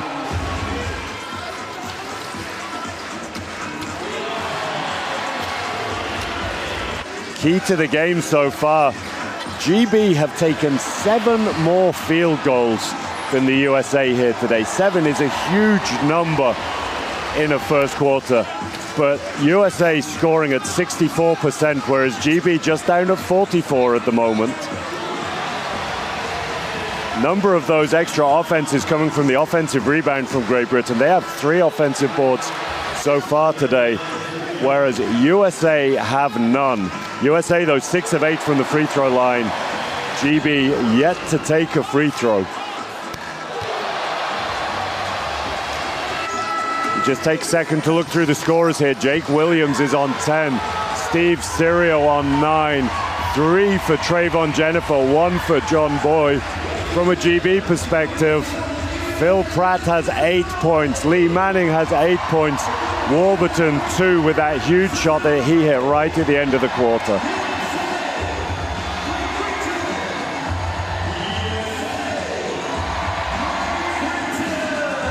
What a battle between these teams. It was a 1-point game just moments ago. It's a 5-point game now, but it could change in the blink of an eye. Here we go, second quarter.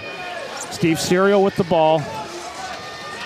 Led the USA team to a gold 3 years ago in Tokyo. He scored 29 points in that gold medal game, did Steve Serial. Oh, that one, like it wanted to go in, but it just would not drop for Jake Williams. It's what we said earlier about Williams, though. He is such a dangerous scorer, needs no space at all. And another one that needs no space at all is Greg Warburton.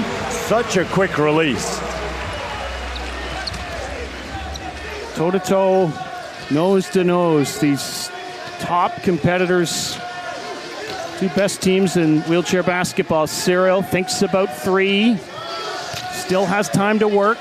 Puts up a shot over top of Lee Manning. I mean, the only way to get a shot over Lee is to put some unbelievable height on it. And that is exactly what Serial did there. Such amazing lift on that shot. Here's Pratt, launches a pass across for Warburton. He banks it off the glass, but it rattles out. Rebound Jennifer. Long pass Williams. Gemma loses his balance. And another big basket, United States. Their lead is 7. I mean, that was an NFL touchdown pass from Trayvon Jennifer there. Unbelievable, just dropped it over the shoulder of Williams as we see that again. Look at the arc on that pass, absolutely millimeter perfect. First down and goal to go, you might say. See the double screen here from GB. Haven't seen this set yet today. No panic, it seems, on the Great Britain side, but Pratt's shot misses from long range. Yeah, the 2 threes he took earlier in the game were from the left-hand side of the three. This one from the right, and they know that he prefers that left side ideally, but incredibly dangerous from anywhere, to be honest, Phil Pratt. Here's Brian Bell and he works the pass inside for Boy, and he just couldn't quite finish. It's going to be Great Britain ball here. Tough finishes for John Boy so far in the game. You can see he just is struggling on these passes over the shoulder. We've talked about it in previous games, but it's so difficult for low classification players to receive that ball, maintain their balance, and quickly finish. Change of lineup here from Great Britain. Marsh is on the floor. Simon Brown is on the floor. Here's Pratt. So by making that change, Great Britain are able to take that 1-pointer out of the game at the jammer. Nice job there by Simon Brown to create the opportunity and get the foul call. Simon Brown, a very, very experienced veteran, knew exactly that contact was coming, and whatever the shot looked like, he just needed to get something up in the air.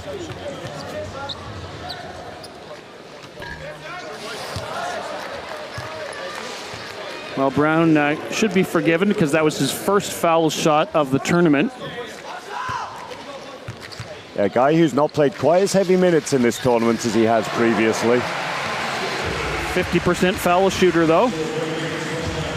As of now, 2 minutes into the second quarter, 6 points is all that separates these two teams. Here's Jake Williams in for Bell. Passes to Jennifer. What a pass that was from Brian Bell, by the way, to be able to have the presence of mind to feed that then. And then Jennifer gets the return, cuts into the lane, 29-21.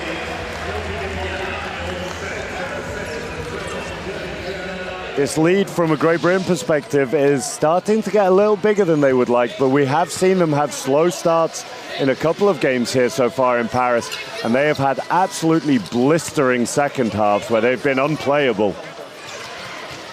Marsh puts one up. No, rebounded, team rebound, Bell and Williams. So smart by Brian Bell, knows that he can't just outsize Manning there, so has to tip it away from Manning's hands. Here's Jake Williams, three-point attempt. Not this time.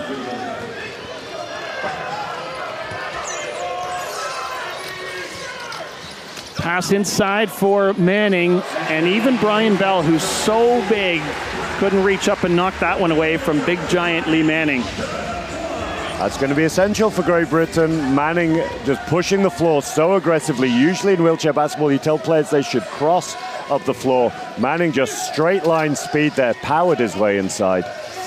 Serio from the free throw line, and that's just like a free throw for him. I mean, we said earlier that Steve Serio is not usually a guy who scores in bunches, particularly early in tournaments, but he has 13 points personal already. That was an offensive foul on Great Britain.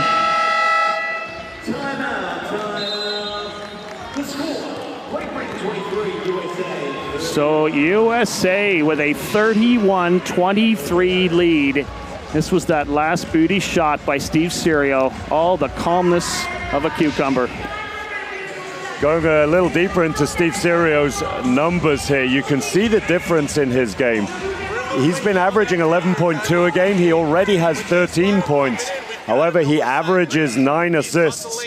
He only has 2 so far today, and that just shows the aggressiveness that he's come out with here today. He's not settling just for trying to provide and move the ball and make pretty passes. He wants to be decisive. He wants to influence this game with his scoring as well. On offense, we're just fine. We're getting the looks that we want. Continue to move the ball on offense, continue to attack. Hey, get into our offense a little bit quicker. We're not pushing the ball up, okay? It's me and you. Control, okay? 1, 2, 3. We've seen all kinds of different timeout styles from coaches here, from very direct, where it's just the coaches speaking, to very conversational. Rob Taylor taking a much more conversational style. He's known his players so many years and so much experience that there can be back and forth in discussion between the coaches. No right or wrong way to do it, of course. Different coaches have different styles. John Boy dishes over for Jake Williams. Williams launches a pass for Serio. He's got the hot hand, and you betcha he's got the hot hand. 14, make it 16 points for Steve Serio. Unbelievable. 16 points on just 7 shots for Steve Serio. Warburton busting in, and he's going to score on that almost every time when he has a path to the basket. So deceptive in his chair, Greg Warburton. Has some of the best fakes in the game. Clash of the Titans in this game. 4 of the tournament's top 5 scorers, Jake Williams among them, inside for Brian Bell, and that one does not want to drop. Bell struggling so far today. He's 0 of 2 from the field, and they've both been inside looks. Very, very unlike him.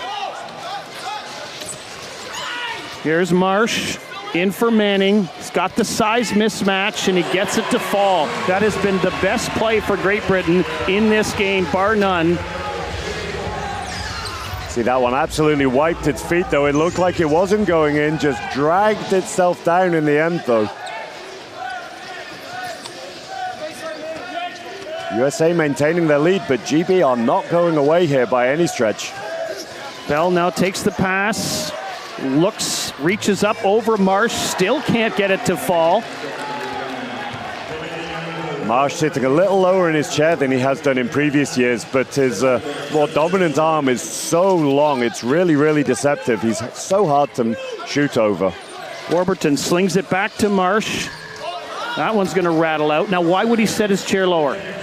So because of Marsh's impairment, one of his arms is a little shorter than the other.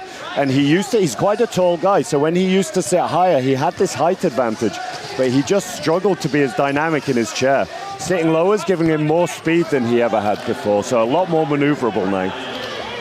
Good rebound there from Simon Brown. That gives Great Britain the ball back, still trailing by 7. And as you said, Joe, they are not going away. Warburton. As both teams just cooling off a little here so far in the second quarter after a red-hot start. Manning firing from distance. Don't usually see Lee Manning shooting from that far away. And the ball pinballs around, finally collected by Serio. Quick outlet for Bell. 2-on-1 with Williams. Bounces him a pass. Puts it off the glass. Rebound Bell.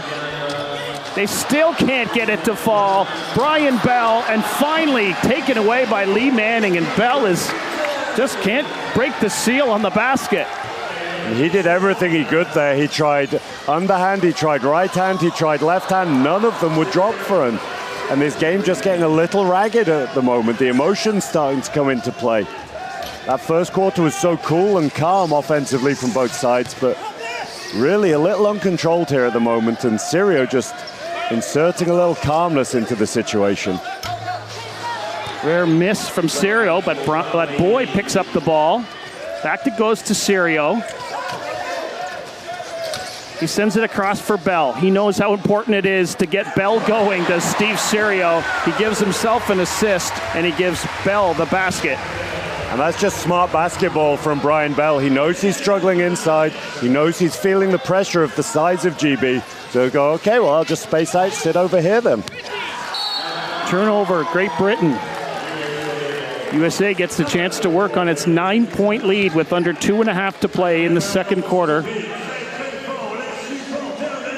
Cirio's on 16 points and 6 rebounds and 3 assists and a steal already. I mean, that is an unbelievable stat line from Cirio, but what could have a factor here is Team USA have not rotated one player yet, and will their fitness come into play at some point? That shot from Williams rattles out. Pratt and Warburton head out to lead the offense. Manning trying to establish under the basket. Marsh. Is he going to try a three? He is. A little short, rebounded by Bell. Quick outlet for Jennifer. Dishes for Cirio. Inside a minute 45 to play. Cirio puts the ball on the floor. He's going to put a shot up, and he's going to hit another one. Are you kidding me? I mean, that was right in Greg Warburton's face. And Cirio, you can see the seriousness on his face there. He wanted that foul as well. He felt like there was contact from Warburton, and GB in a little bit of a hole here. It's not huge, and with the scorers they have, they can absolutely come back from 11 down. But I'm struggling to remember the last time that GB found themselves 11 points down.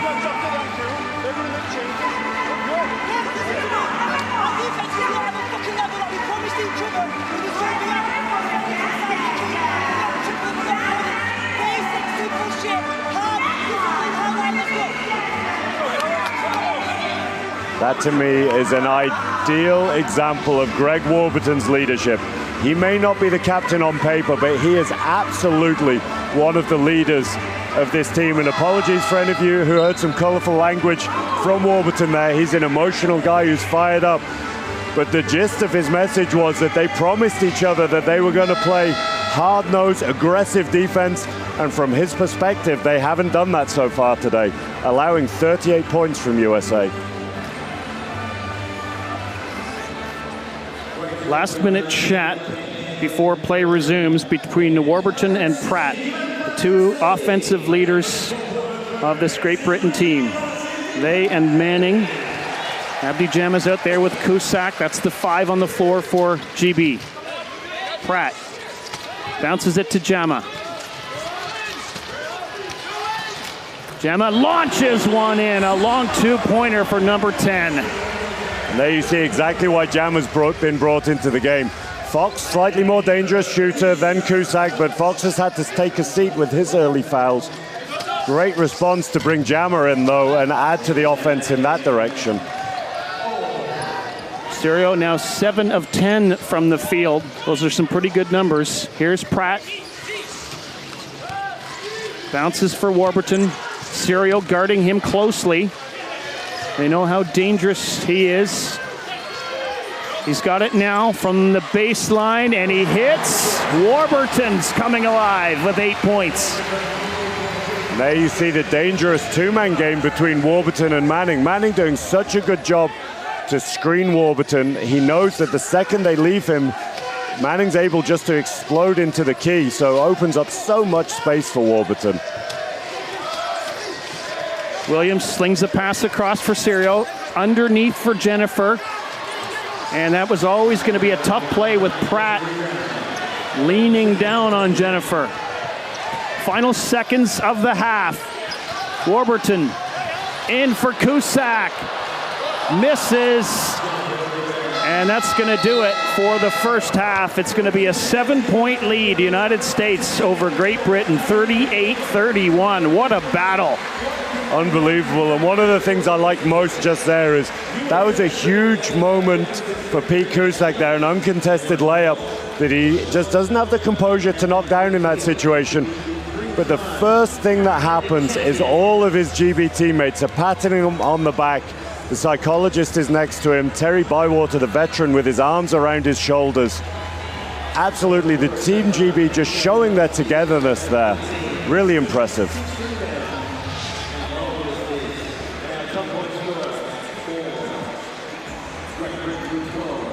Steve Serio leading the United States here at the half. 18 points for the USA captain to go with his 6 rebounds and 3 assists and a steal. And he's drawn a couple of fouls as well, and he's a +7. He's been out there the entire time. In fact, USA, all 5 of their players, as you mentioned, Joe, have been out there. Nobody has been subbed in.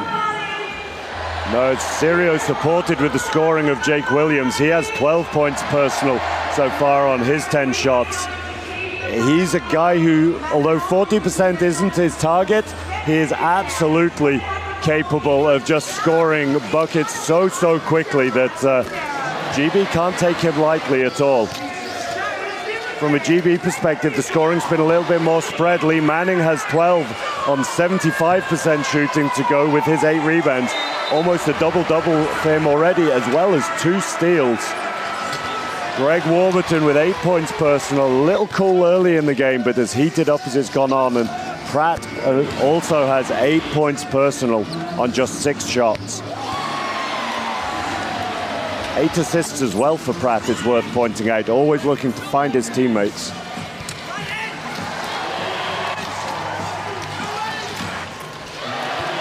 Okay, GB forced to rotate a little early in the game here due to the team fouls from Ben Fox. Ben Fox, someone who's really established himself as one of the main players in this GB team. Doesn't necessarily get the numbers or the credit, but creates so much space for his teammates. Unfortunately for him, though, he, in his 3 minutes, 14 seconds, committed 3 fouls and had to come out of the game. Looking at the stats of both teams, GB shooting just 38% from 2. 2 of 2 from 3, though, so that drags them up to 44% overall. They have still taken 7 more field goals than the USA, but the USA shooting at an unbelievable 45%, 64% in that first quarter, 45% overall.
second half is on its way in the gold medal game of men's wheelchair basketball. What a battle this has been. Great Britain versus United States. USA leads 38-31. Lee Manning has led the scoring for Great Britain in the game. He's got 12 points. He's got 8 rebounds. And one good thing for Great Britain that they know is that they have outscored the opposition in every third quarter in this tournament, Joe. Yeah, we mentioned that earlier. They are so deadly in the second half. They have started slowly in a few games, in the quarters and in the semifinals, but they've been explosive in the second half.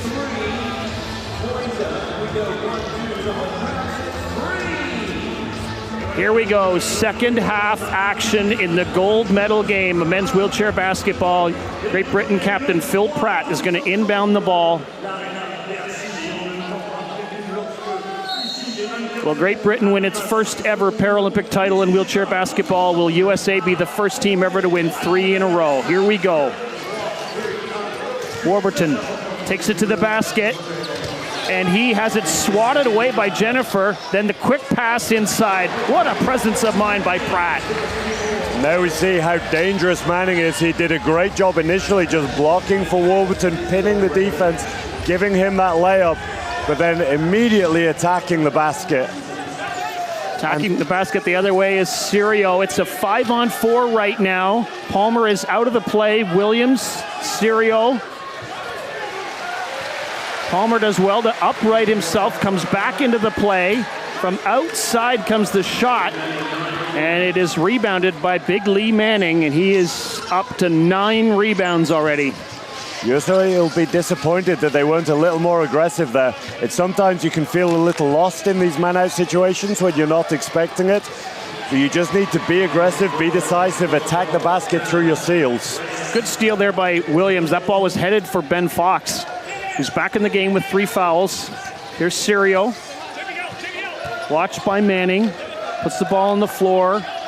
Looks for an outlet or a shot. How about a shot? Not this time.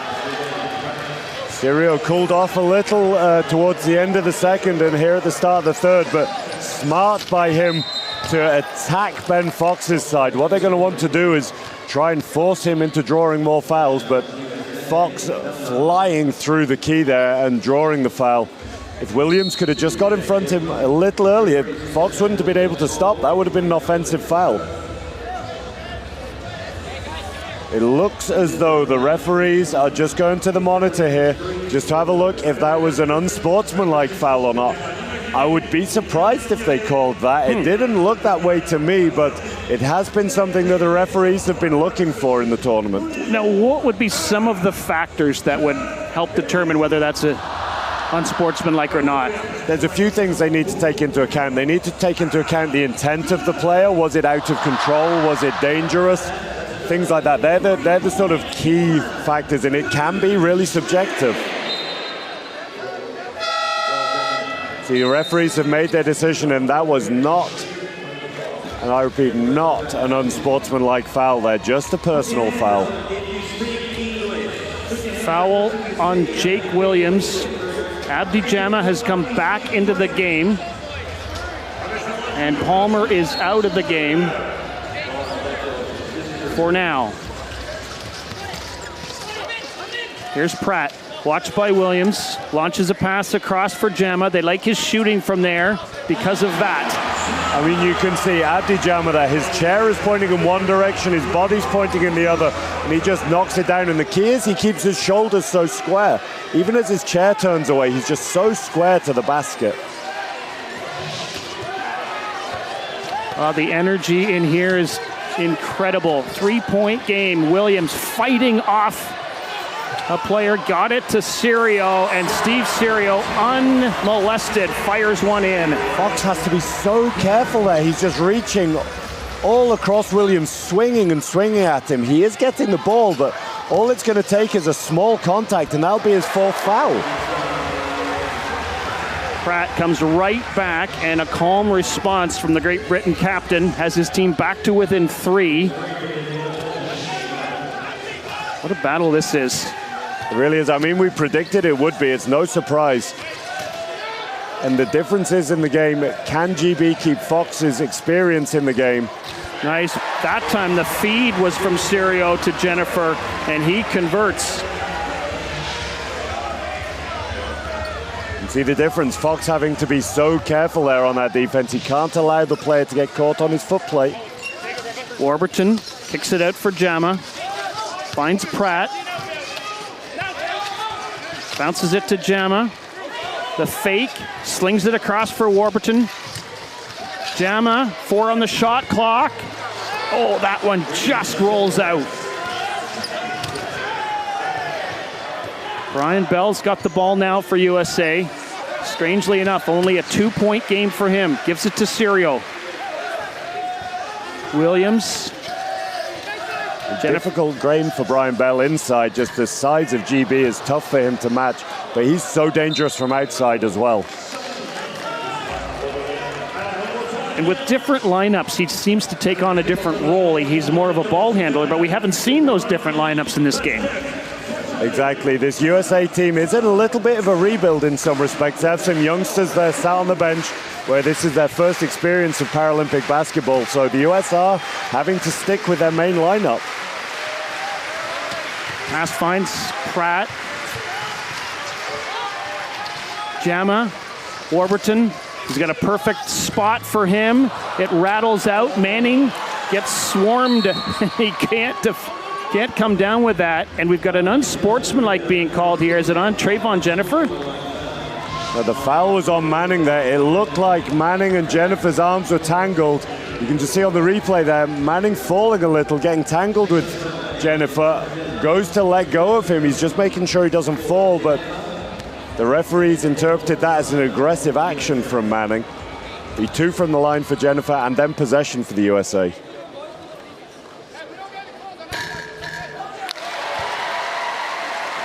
Jennifer coming in here as a 40% free throw shooter.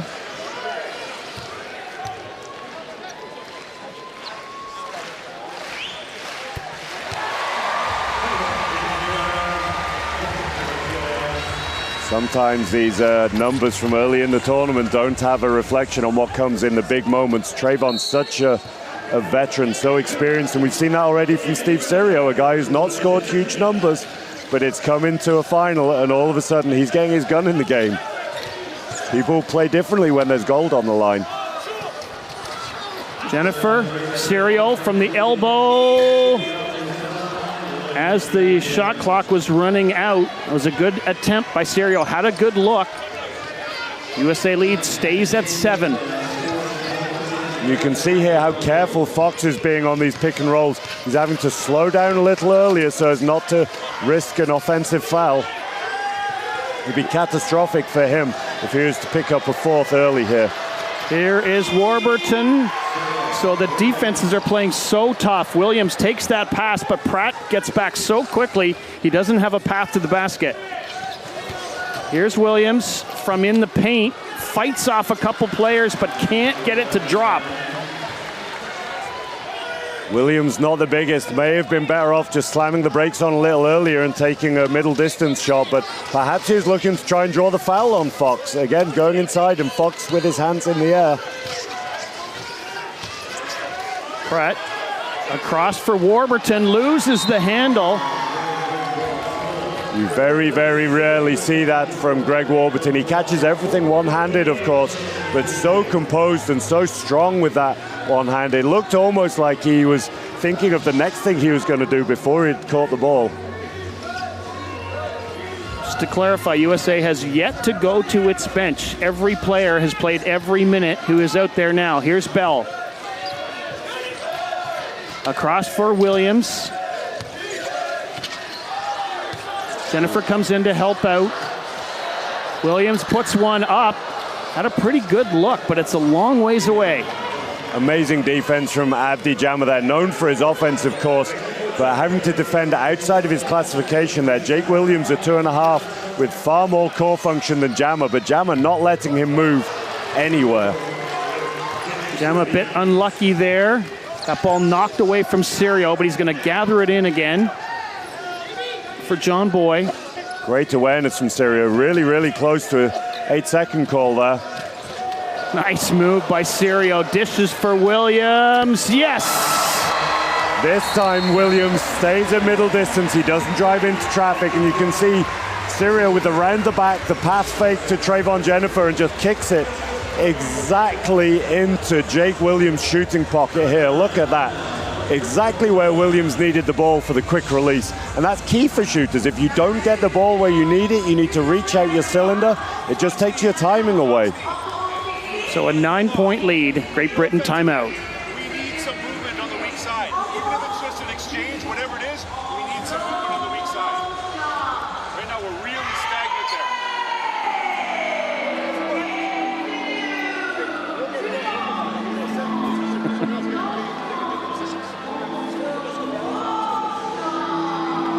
Coach Bill Johnson taking almost a back seat there, allowing the players to discuss that.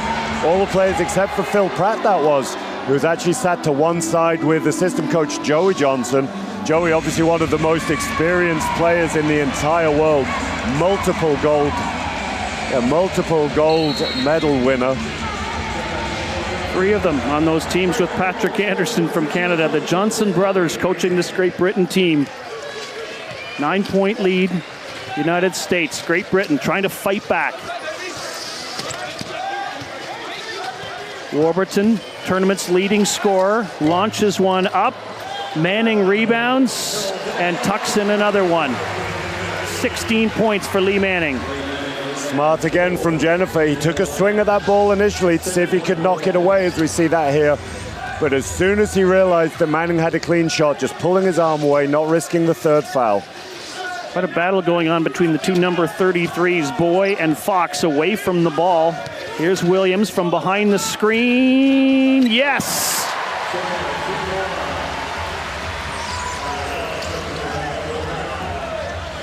Lead back to 9 with under 3 minutes to go in the 3rd. Here's Manning underneath, and he's like a mountain of a man. From a USA perspective, this defense just isn't good enough. They're going to be frustrated with that. That's 2 looks in a row for Manning from as close as you can get. And at the moment, the USA, they're making the shots, but they're having to take much more difficult shots. Nice little pick and roll. Jennifer and the and one play. I mean, from a Great Britain perspective, so many things went wrong right there. Lack of communication meant both players jumped to the shooter. Fox having to help across. Fox on 3 fouls, throwing himself at that, committing the foul. Not hard enough to stop the layup, so Jennifer gets a 2 and gets a bonus from the line. And Fox now needs to check out of the game with 4 fouls. From a Great Britain perspective, that possession could not have gone much worse right there. So now Trayvon Jennifer will try to convert. And he has been very good in that category. He is 3 of 4, 4 of 5. Completes the 3-point play. 10-point lead, USA. And that's what we said about big game players. Trayvon Jennifer, 60% free throw shooter coming into the game, 80% shooter when it matters. Warburton follows Kusak's lead. Now he takes it over to the right wing, slings it across for Jama. He's got time to shoot here. As the shot clock was running out, rebounded by Jennifer. A chance to add to USA's 10-point lead. Serio.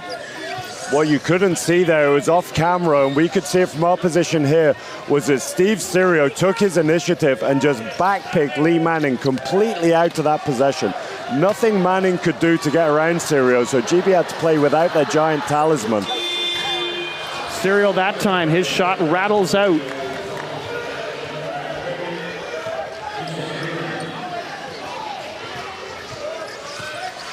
Here's Phil Pratt, the Great Britain captain, looking for an outlet, sends it to Warburton, who's over on this near side. Slings it back, Warburton, or at least Pratt, fading, firing, and just missing. I mean, shots don't get much more difficult than that from Pratt. He was fading away almost from the three-point line. And when you fade away in wheelchair basketball, you just have no momentum in your chair, of course. You're forced to lift that shot so much. You see, just in the background, substitutions coming in a second for Great Britain. It looks like Lee Fryer, another rookie, is coming into the game. That can only be for Lee Manning, and that must mean a press from Great Britain. That last shot was nailed by Jake Williams, and he is up to 18 points in the game. The 2 point guards for USA, Williams and Serio, have got 38 points between them. So finally some substitutions for USA.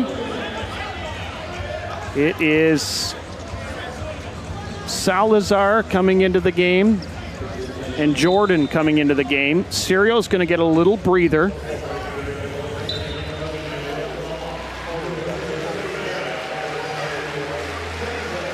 All of this with 46 seconds left in the third quarter. Got to think Coach Rob Taylor just wants to get through this final 46, give Serio a little breather. John Boyd's on the bench as well. Fryer's on the floor now for Great Britain. He takes the inbound, spins with it, across for Jama, behind the screen, and it doesn't want to fall for Abdi Jama. Serio had picked up his third personal foul on that last possession, so I imagine Coach Taylor just wanting to protect Serio there from getting his fourth. Jake Williams almost rescued that ball, put his whole self into it. Showing his frustration a little there, and Jake Williams doesn't articulate his emotions on the court very often, but he is one of the fieriest characters in the game. Final seconds now of the third quarter. Here's Pratt. Jama rolling towards the free throw line, and he hits it.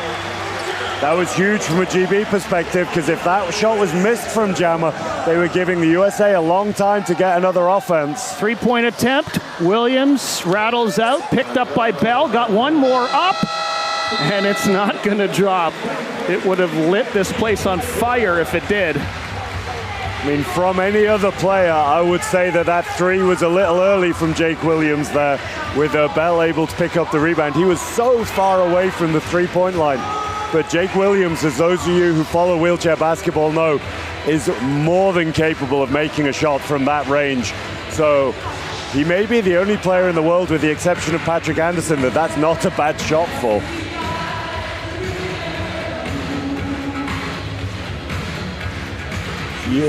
USA have won every quarter so far here today, and looking at the team statistics, GB shooting 43%, USA shooting 43%. Nothing to separate the teams there. The difference is GB have just gone to the free throw line twice, shooting 1 of 2. USA 9 of 11 from the free throw line. Big game players taking big game shots for USA here. USA does have Serio on 3 fouls. Meanwhile, Ben Fox is on 4 for Great Britain. Back on the bench. Wonder when we'll see him again. So Serio and Boy have checked back into the game for the USA, but Lee Fryer staying out there for Great Britain. I can only assume, as I said earlier, that this is going to mean a press from Great Britain, because Manning has been dominant.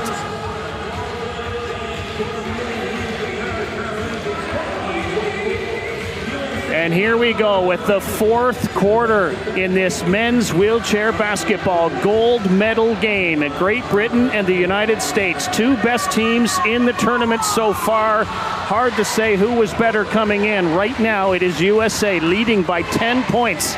Does Great Britain have something in them for the comeback?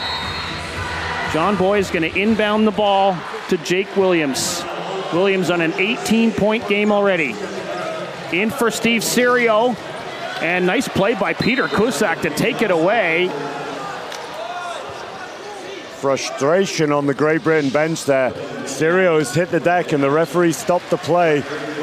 GB just wanted that game to run. They wanted the 5-on-4.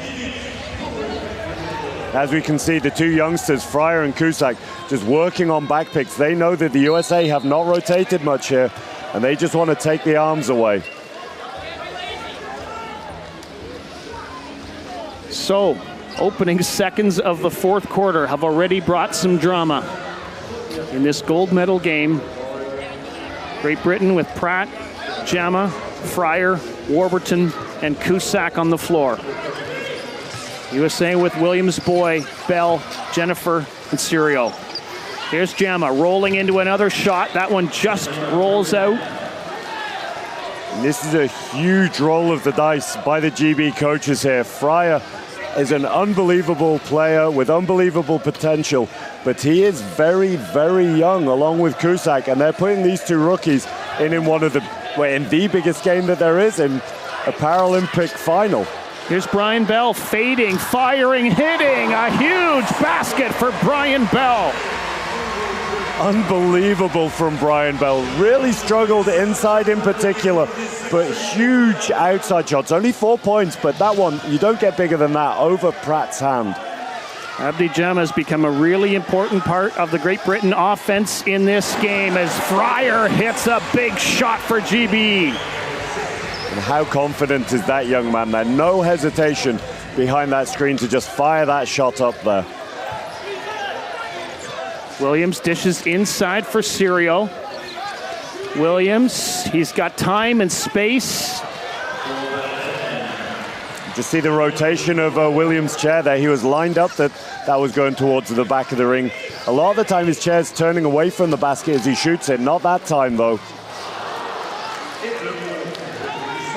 That three from Pratt would have been absolutely huge, just eating into the USA lead. Doesn't drop though. USA lead still at 10. They work it in for Jennifer. Busting in, puts it in. Trayvon Jennifer has been a huge part. He's got 14.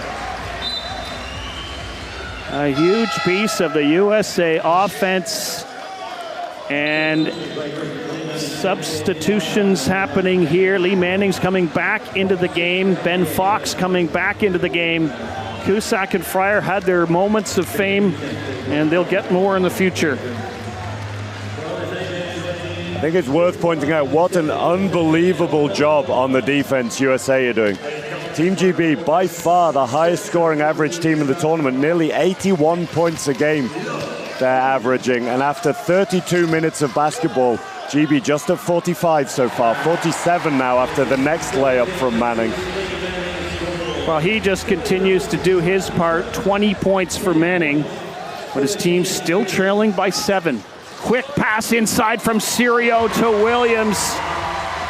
They are like a dynamic duo. And we could just see after this shot a shake of the head from Ben Fox. He knows he can't afford to play the defense that he wants to play, and those uncontrolled fouls early in the game are the reason for that. And one for Greg Warburton. He goes to the basket, scores the bucket, draws the foul. Huge play for Great Britain. Both teams just giving up layups everywhere here. The difference is that the US just committing the foul there and giving Warburton the opportunity for the bonus point.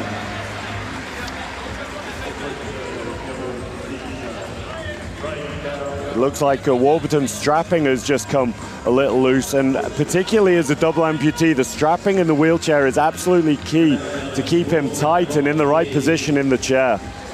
So it's worth him taking his time here. A less experienced player might rush to try and get back in the game as quickly as they can. Not Greg Warburton. He'll take all the time he needs to get himself ready. Well, you don't become one of the very best in the world unless you know how to deal with all these key moments. The equipment's got to be just right. Exactly, and if anything, there's a bit of a veteran move there, just taking the extra time to compose yourself as well as sorting the chair. Finishes it off the old-fashioned way, 3 points for Warburton, and he's up to 11 now. Serio leading the USA offense, kicks it over for Bell, way back to Williams, inside for Jennifer, back to Bell, Serio, free throw line, hits another one. Are you kidding me? And I mean, Steve Serio is just unbelievable. The way he steps up in these big games every single time. Here's Pratt, here's Jama.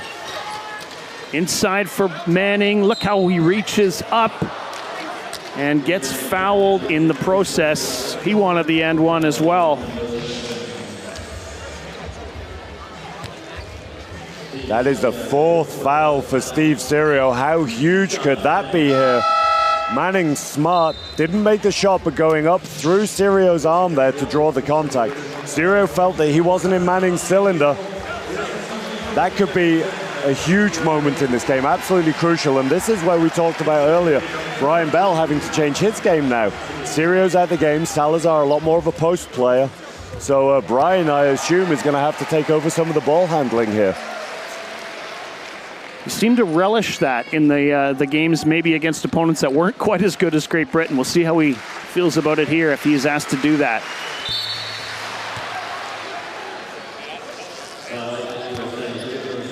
Lane violation by the USA. You're not allowed to enter the key as a defensive player until the ball has left the shooter's hands.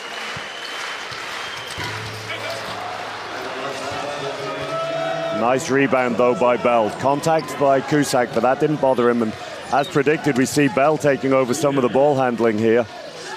Here's Williams, cuts to the elbow, hits another one. This guy is just feeling it. So many leaders in this US team. Williams, not a leader with his voice necessarily, the same way that Serio is, but he'll take responsibility. USA lead up to 12 again with just over 6 minutes to go, but Abdi Jama has something to say about that.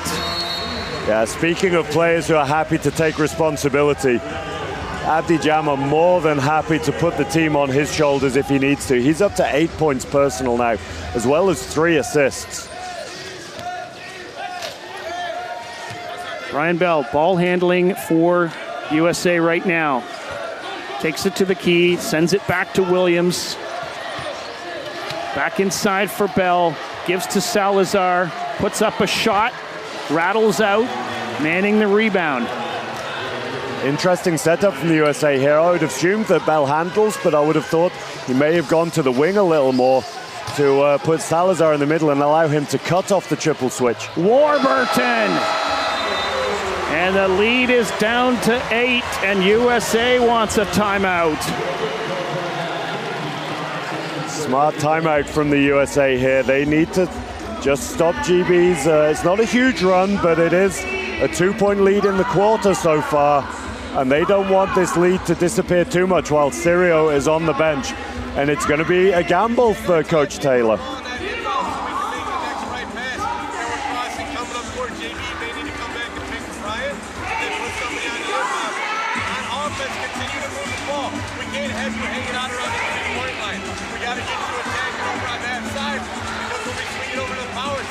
It's going to open it up for you, or they're going to send guys over to your side, and it'll open things up over on the offside. All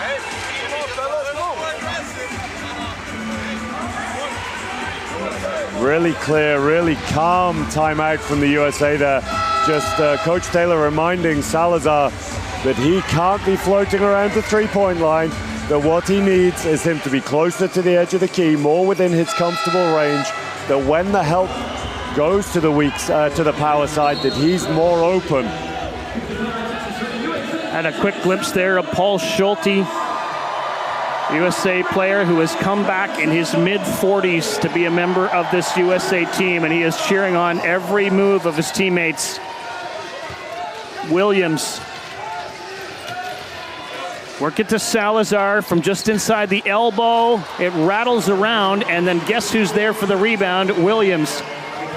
Or at least Manning, rather. The trust that USA is showing in Salazar here is absolutely huge. A guy who's not seen many minutes in the tournament, but they're giving him these shots. They're the shots GB want to give up. Abdi Jama gets another one to go. 6 points is all that it is, the deficit.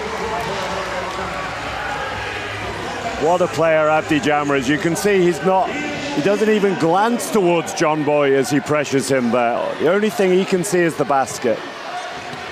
10 points for Jama. This is going to be out of bounds, but it's off Great Britain. Steve Sirio's getting ready to come back in the game again for Salazar. Fox treading such a fine line. You see him go for that steal there, and it's a good read to go for it, but it's a real gamble. A huge, huge gamble at this game when you're on 4 fouls. Sirio, Williams. Here's Bell from behind the screen, up and no. Rebound, Fox. So both Fox and Sirio out there with 4 fouls. 4:20 to play in the 4th. We'll see which of these two players manage those fouls better. Jama, Pratt took a quick glance up at the clock. 8 on the shot clock. To the corner. Hemmed in by Sirio. Gives to Jama. He's watched by Bell. And we've got a foul in the key. I think it's on Jennifer or Boy. It's on Jennifer.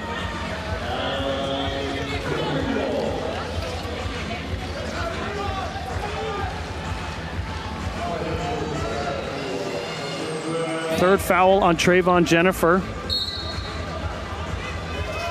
Here's Pratt. He's got a mismatch and he hits, and it's a 4-point game. Momentum all with Great Britain here at the moment. They're on, I'm not sure exactly how many, I think about an 8-0 run right now.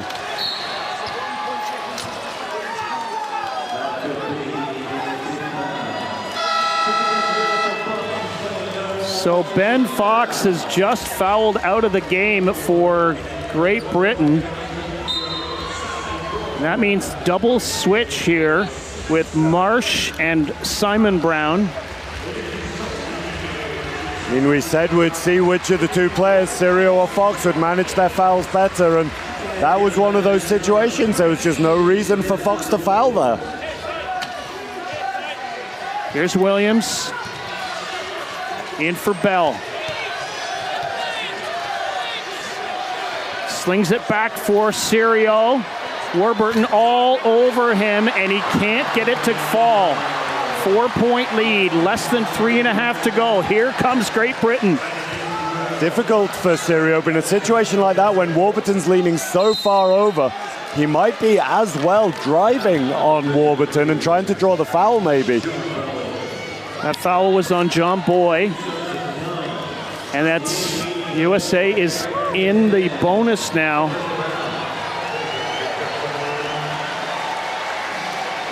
That is not the person from a USA perspective that you want to be putting to the line either. Phil Pratt, a phenomenal free throw shooter. Came into this game, I'll tell you his numbers in a second, because I don't want to be responsible for jinxing him, not that that's a thing. See the celebrations from Jammer on the bench there. That 5th foul from Fox means that the GB coaches had to take Jammer out of the game, and he had been carrying the GB scoring for a little while. So that was the first free throw of the tournament that Phil Pratt has missed. Rebounded by Jennifer. USA lead is down to 3. Drops it off for Bell. What a moment to miss it as well. Here's Sirio going to the lane and bouncing it off the glass and in. Huge basket.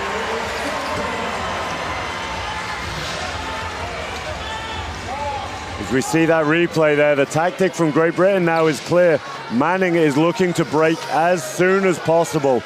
He has had an unbelievable offensive game for Great Britain. He's looking to just get himself inside as early as possible here. Here's Phil Pratt. From 3-point land, misses, but Manning gathers in the rebound. It's a new 14-second clock. Here's Pratt fading from the elbow. No! And Sirio there for the rebound, and he gets fouled. Really smart foul by Lee Manning there. Not anything to do with the play immediately ahead of us, but because GB only have 2 team fouls after that one here in the quarter. They may need to be in the bonus just to try and put USA to the line later in the game. John Boy has just checked out of the game. It looked like he had an equipment issue, so Jordan comes in, and Jennifer may have been looking for a foul. He doesn't get it. Here comes Great Britain. They've got time. They've got the ball in the hands of the captain, swatted away by Bell, picked up by Williams, and then Simon Brown takes a foul. What a huge play by Brian Bell. Pratt just no awareness that Bell was on his shoulder there, just for having the ball in one hand, not holding it strong. And Brian Bell does not have the numbers that he's had in previous games so far, but he is coming up with some huge moments. Bell's got it now, across for Williams. Puts one up, puts one in. 7-point lead. And there we can see exactly why Jake Williams is so dangerous. Zero hesitation there. Look how quickly he released that ball. And nothing but net. Does that with a shooter he is. With 12 seconds on the shot clock, that's what surprised me. And Steve Cirio has just fouled out of the game. What a game he had. An absolutely epic game for Cirio. 24 points, 10 rebounds, 8 assists, a steal, 4 fouls drawn, 5 fouls taken. Wow. Cirio will be furious with himself, though, because he has a plus 14 on the game. Now he'll have to be a spectator and hope his team can hold on and nurse this lead home. With the scorers that GB have, this 6-point lead is absolutely nothing with 1:50 to go. Warburton gets them both. You can see Cirio in the background there. He knows what a big moment that could be in this Paralympic gold medal game. Warburton keeping his perfect free throw shooting intact. Here's Williams from outside the arc. And Marsh has just fouled Bell. And now that's the 4th foul for Great Britain.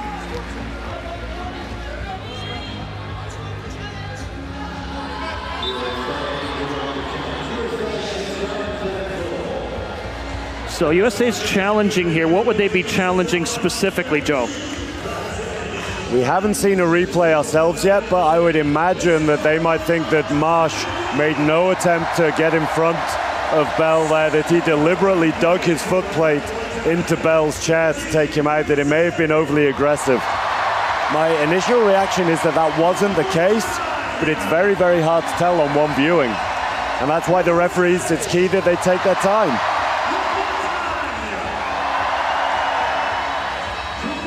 The question for the referees will just be, was that intentional from Marsh? Was he trying to take out Brian Bell? And this could be a huge decision for the referees, and they know that. If they give the USA 2 shots and another possession, that could blow the USA's lead out, and maybe that would be irrecoverable for GB. Who knows? Not just enormous moments for players in these gold medal games, referees too.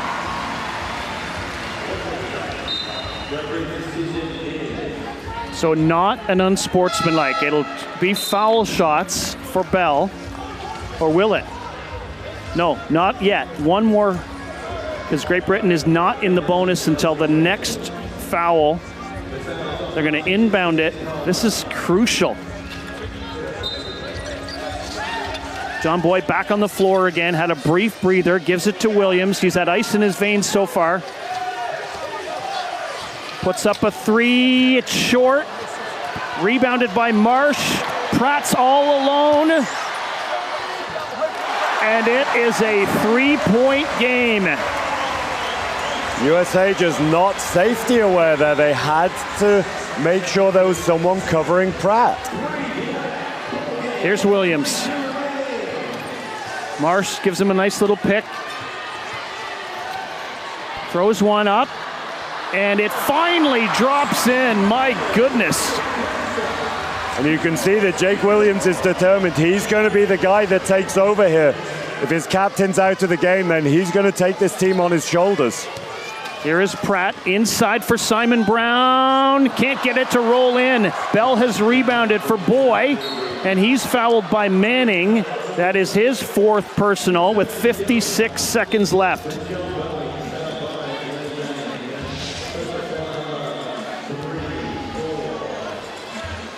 Manning needs to be careful there. He's treading a very, very fine line to an unsportsmanlike foul there. Probably just had the balance about right, but everything in these calls can be so subjective. It's really hard for the referees, and you don't want to leave it in their hands. John Boy feeling it from the free throw line. He is 2 of 3 in the game.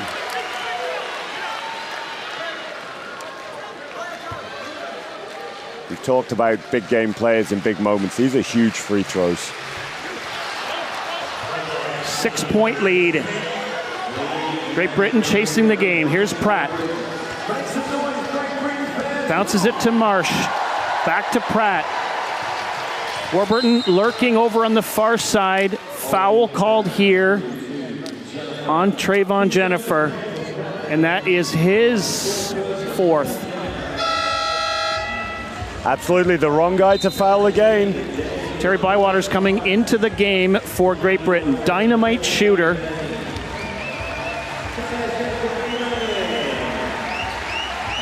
Huge moment here for the 7-time Paralympian. Terry Bywater, known as one of the greatest scorers the game has seen, and they're going to need him to do that.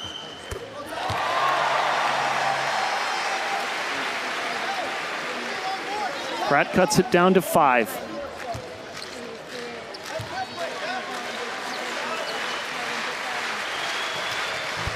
Pratt cuts it down to 4. 43 seconds left. Edge of your seat action. Salazar to Bell. Both teams with 2 timeouts to go. That could be key when it looks to progressing the ball. Here's Williams. Still 12 on the shot clock. From the elbow. Short. Rebounded Salazar. Another 14-second clock for USA. Williams across for Bell. From behind the screen. It's in. It's a 6-point lead with 18 seconds left. Timeout, Great Britain. I mean, unbelievable from Brian Bell. Not at the game that he would hope he had, but what big shots in big moments. That shot an absolute dagger to Team GB. USA lead out to 6 now, just 18 seconds to go in this game.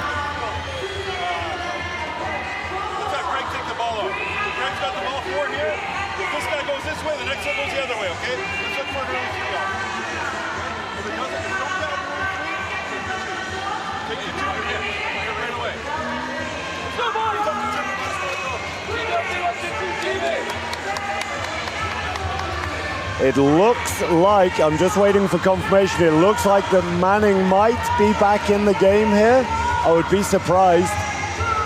But it sounds like... No, he is unstrapping himself now. I was surprised there. It looked like Manning was going to come into the game for the offense and Bywater just staying for the defense. And as far as I can understand, that would definitely be the wrong way around. Well, they've got it the way they had it, but the key is they seem to want the ball to get into the hands of Warburton for an early shot. That's what I heard from Bill Johnson. Yep, absolutely. That or a 3. They know they just need to let these 3 go now. Bywater, yes! He hits it with 12.9 left. He comes off the bench ice cold. Unbelievable. I mean, I say it's unbelievable, but anybody who knows Terry Bywater knows just how deadly he is. He's barely played a minute here in Paris. Not a single minute in this game. He comes in and he banks a 3 from that kind of range with just 13 seconds left in the game.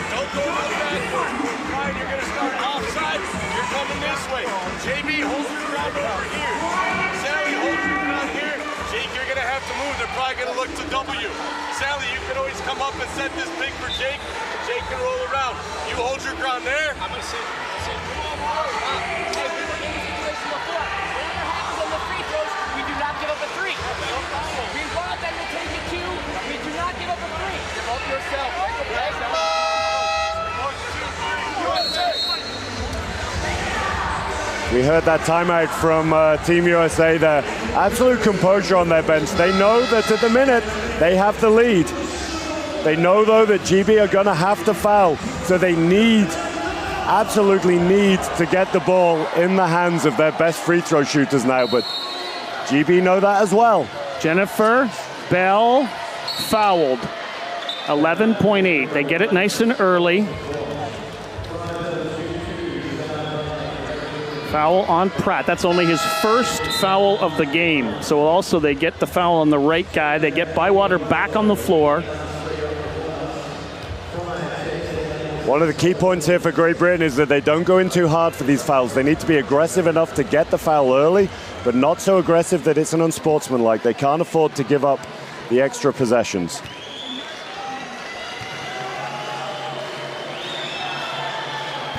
Brian Bell, my goodness, talk about ice in his veins. That is his first free throw of the game. Emotionless as well, absolutely emotionless. It's manageable. 4 points is the difference. Seconds dying down. Pratt puts up a long one. No. Rebound.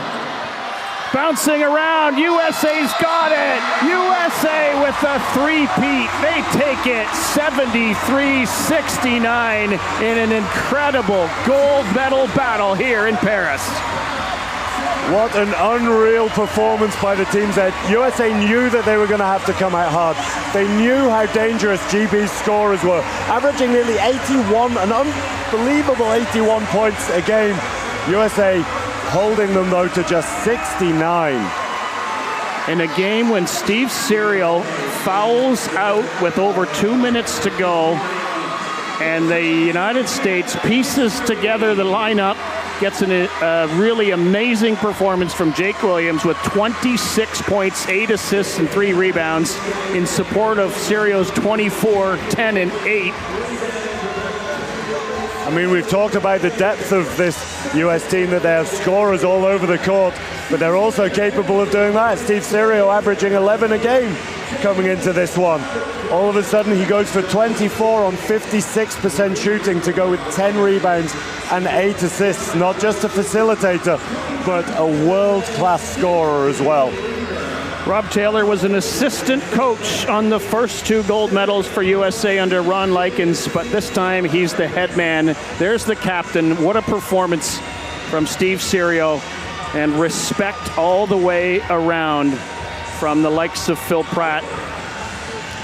You can see the seriousness on Serio's face. The emotions go up really, really quickly. He's overwhelmed by the moment, but it comes straight back down when it comes to respecting the opposition, and he knows just how tough and how good these GB players are, and he treats them with the respect that they deserve as well. And he also knew, I think, how close that could have been. He knew how dangerous that 5th foul of his could have been. Yeah, that must have just been the most painful last couple of minutes, maybe, of his Paralympic career.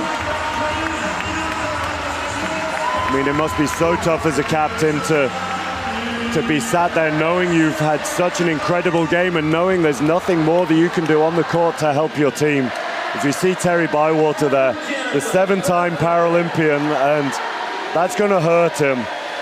He's first time in his career that he's had a Paralympic silver medal, but it will hurt so much that he's missed out on that gold.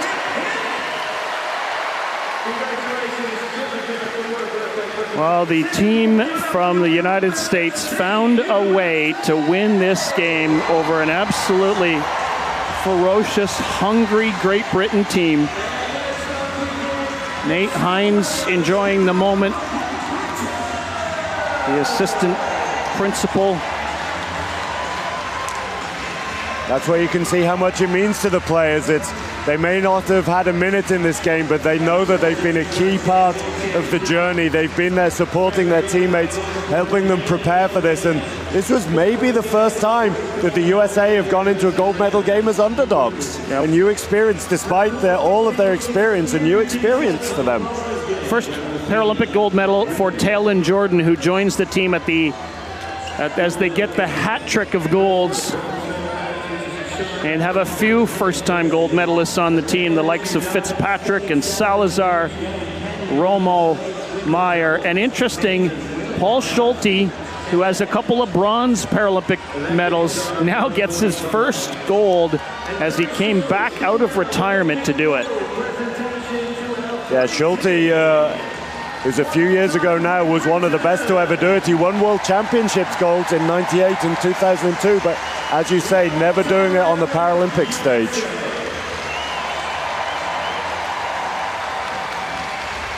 Well, what a treat! What a treat of entertainment we were given in this game. Lee Manning was just outstanding, start to finish. 21 points he piles up in the end. Better percentage shooting for Great Britain. Turnovers, though. Turnovers absolutely key. Not a huge number, only 9, and if you keep a team under 10, then you've done a good job. But in such tight moments, in such high-pressure situations, those are the fine margins that win you gold medals. Those are the 1% that make a difference. So there it is. The 8 teams in the tournament ranked 1 through 8. USA gold, Great Britain silver, Germany gets the bronze.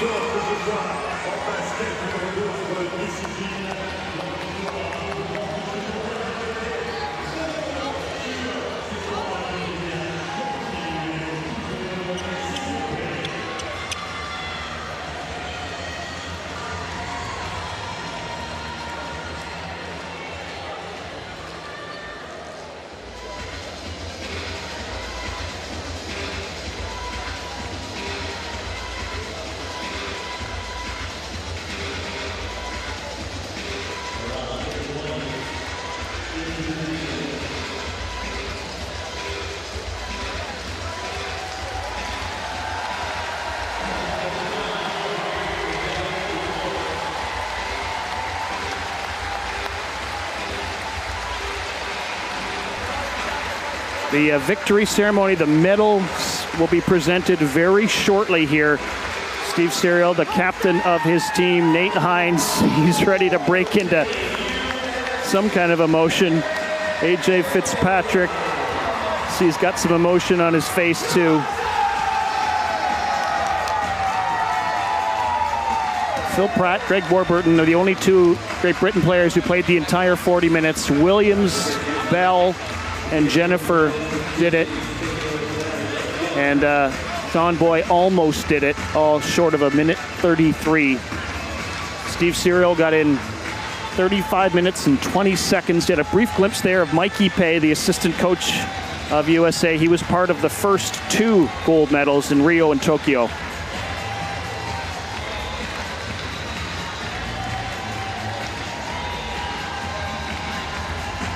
Just while we're waiting for the medal ceremony here, just take a few minutes to go through some of the individual performances, because there were some outstanding individual performances today. Abdi Jama, a player who's seen limited time in the team, just coming back into the team relatively recently, the veteran. He had 10 points and 3 assists. Wow. Greg Warburton, 15 points for him.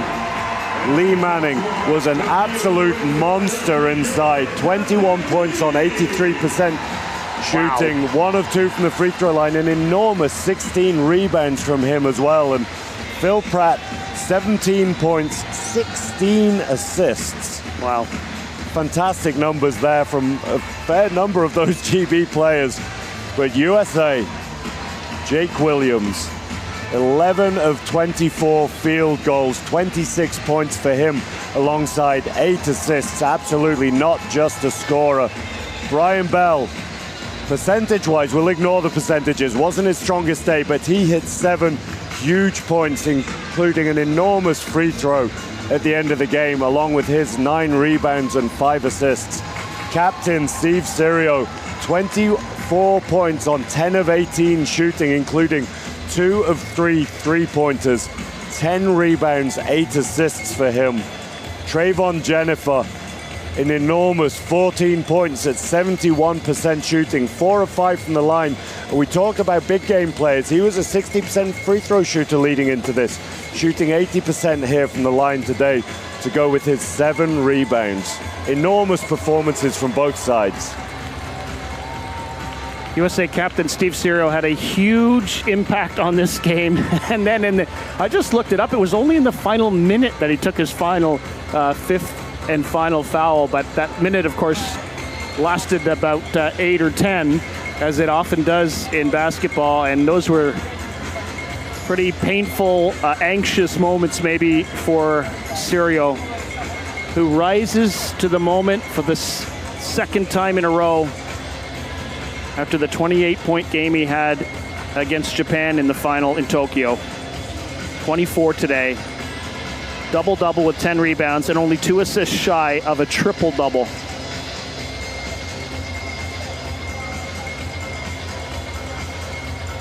Victory ceremonies coming up very shortly. We'll be right back with you for that.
Merci à tous et à toutes et vous pouvez vous applaudir très fort.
Arena in Paris 2024.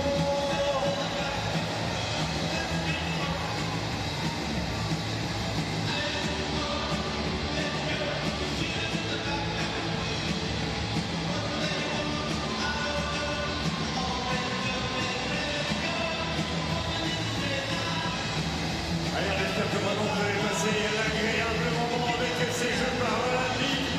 Si ça vous a plu, je veux un maximum de bruit.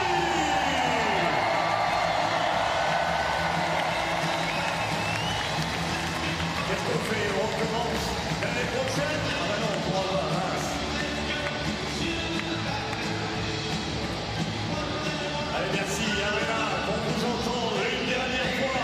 J'aimerais voir toutes les mains se mettre au ciel. Et on tape, tout le monde.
ceremony for the men's wheelchair basketball.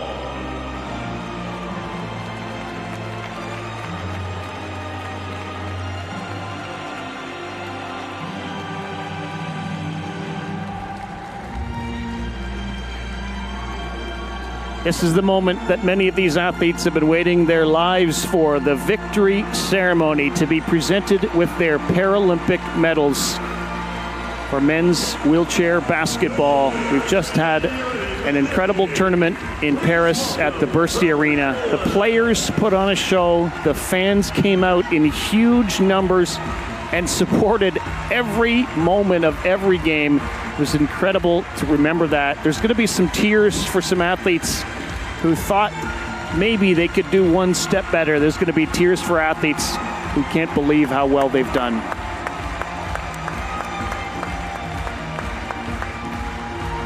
And for some of these athletes, it will be their first Paralympic medal. For some, it will be their second, maybe their third, some even their fourth Paralympic medal. I think that's one of the biggest points here. There are players on there that this is the beginning of the journey. There's some players out there who maybe this is the end of their journey, and there'll be mixed emotions within teams as well as across the three teams that we see in front of us. Incredible job by the organizers, the volunteers, to get all of this set up so that they can get all of the athletes literally in your shot, in your camera shot, so that the whole world can see the best in the world in wheelchair basketball. What a treat it's been to call this from start to finish. The medals will be presented by Monsieur GBR-GER, président de Palais 2028. The LA 2028 chairperson. Sir Philippe Gravel, reconnaissance pour l'ensemble de ses réalisations, président de l'IPC 2001-2017. Lifetime recognition, IPC president 2001 and 2017. Monsieur GBR-GER, président du comité international paralympique. Vice president of the International Paralympic Committee. Accompagné by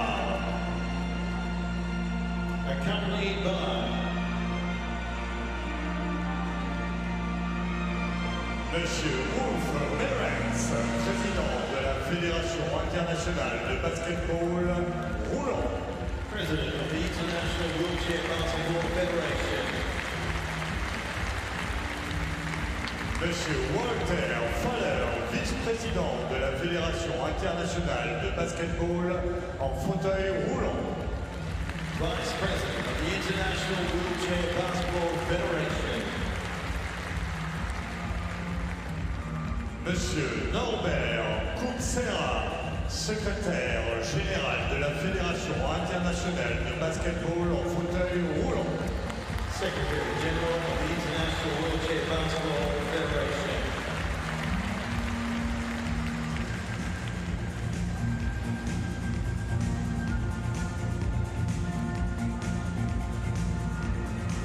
Médaillé de bronze représentant l'Allemagne. Bronze medalist representing Germany.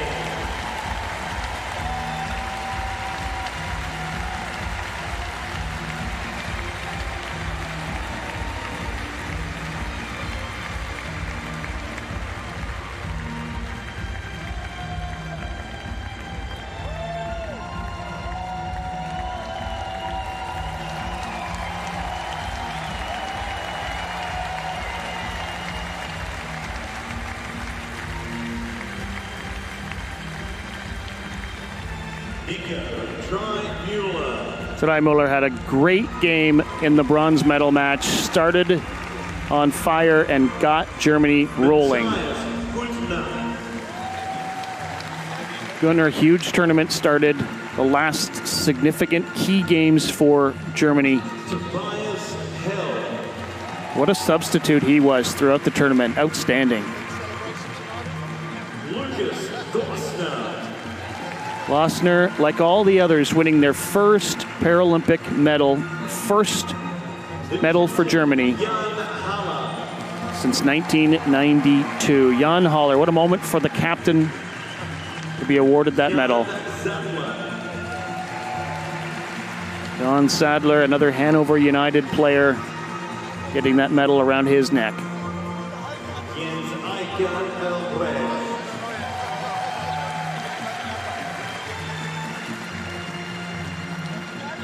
The man of the hour scored 36 points in the bronze medal game after a huge quarterfinal game as well. Key moments for him in some of the key games when they needed him to be big.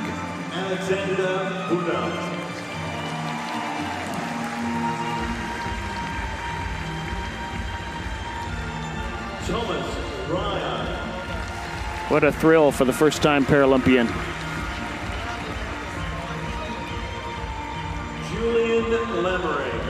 Same story for that 20-year-old. Interesting tournament for Germany. They lost and won every game throughout the tournament in that order. Lost, then won, lost, then won, lost, then won. And the 3 wins, or at the right moments, they win the bronze medal game and bring a bronze back to Germany.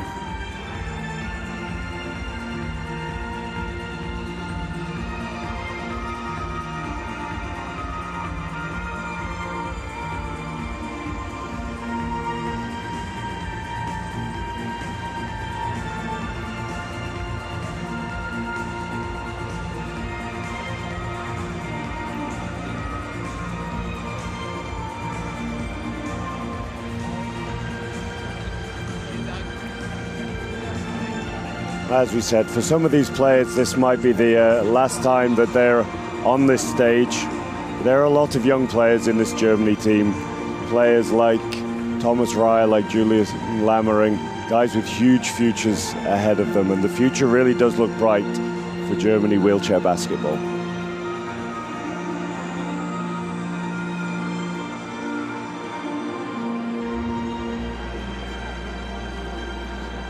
Well, and maybe the 35, 36-year-old Steve Sirios and the 30, 45-year-olds Patrick Anderson's giving some hope to some of these other players who are in their early 30s saying, I can still do this, and I want to do this. Oh, absolutely. Early 30s is nothing in wheelchair basketball. Remember, Germany had been knocked out in the quarterfinals at 6 straight Paralympic Games. They got through that challenge this time, got to the semifinals after a tough loss there. They bounced back with a huge win earlier today in the bronze medal game. And there are smiles all the way around. Silver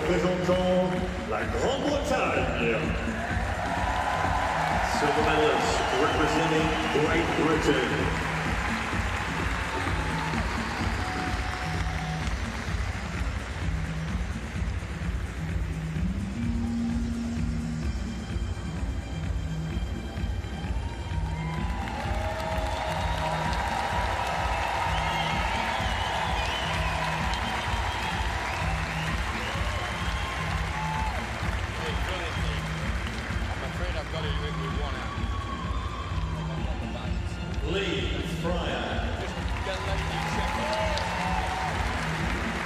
Lee Fryer, key minutes in that gold medal game.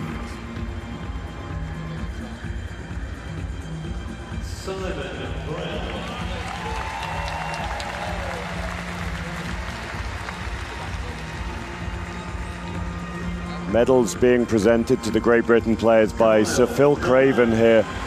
An absolute legend of a player in his own right before he took a more administrative role as one of the leaders within the IWBF and within the Paralympic movement. And Phil Craven giving the medal to Terry Bywater there, 7-time Paralympian.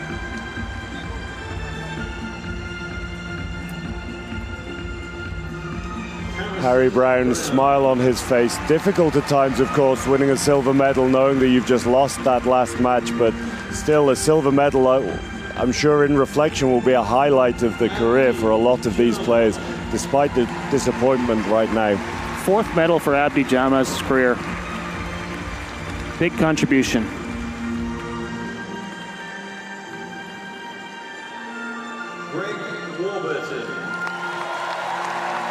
Disappointment on the face of Warburton, of course. He'll be proud of his performances throughout this tournament, though, when he looks back. He's been an outstanding player for Great Britain here. So was he. Wow.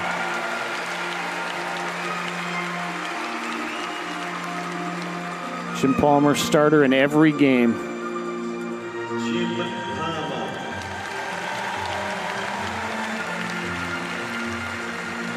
Pete Cusack, a first-time Paralympian. Not bad winning a silver medal on your first ever trip to the Games.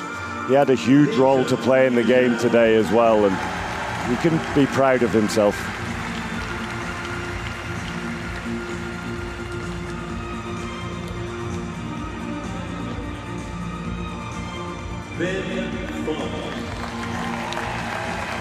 Fought to the finish, did Ben Fox. You can see a smile on the face of Phil Pratt. That's good to see. He knows that it was within their grasp to take home a little more, but he can be incredibly proud of the way he's led this team, this entire tournament. Unreal tournament for him. You can see they have a lot of respect for the former president of the International Paralympic Committee, Phil Craven.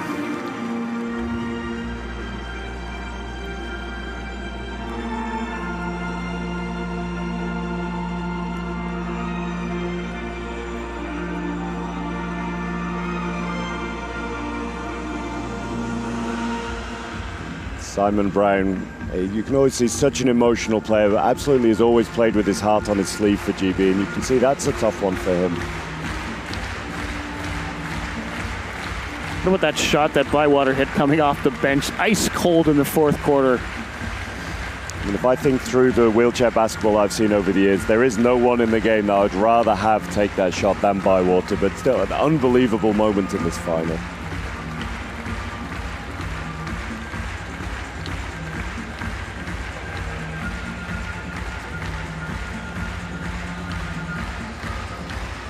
Lee Manning put on a show in the gold medal game. He was the target, I think, of the USA defense for a lot of the game there. How do we stop Lee Manning?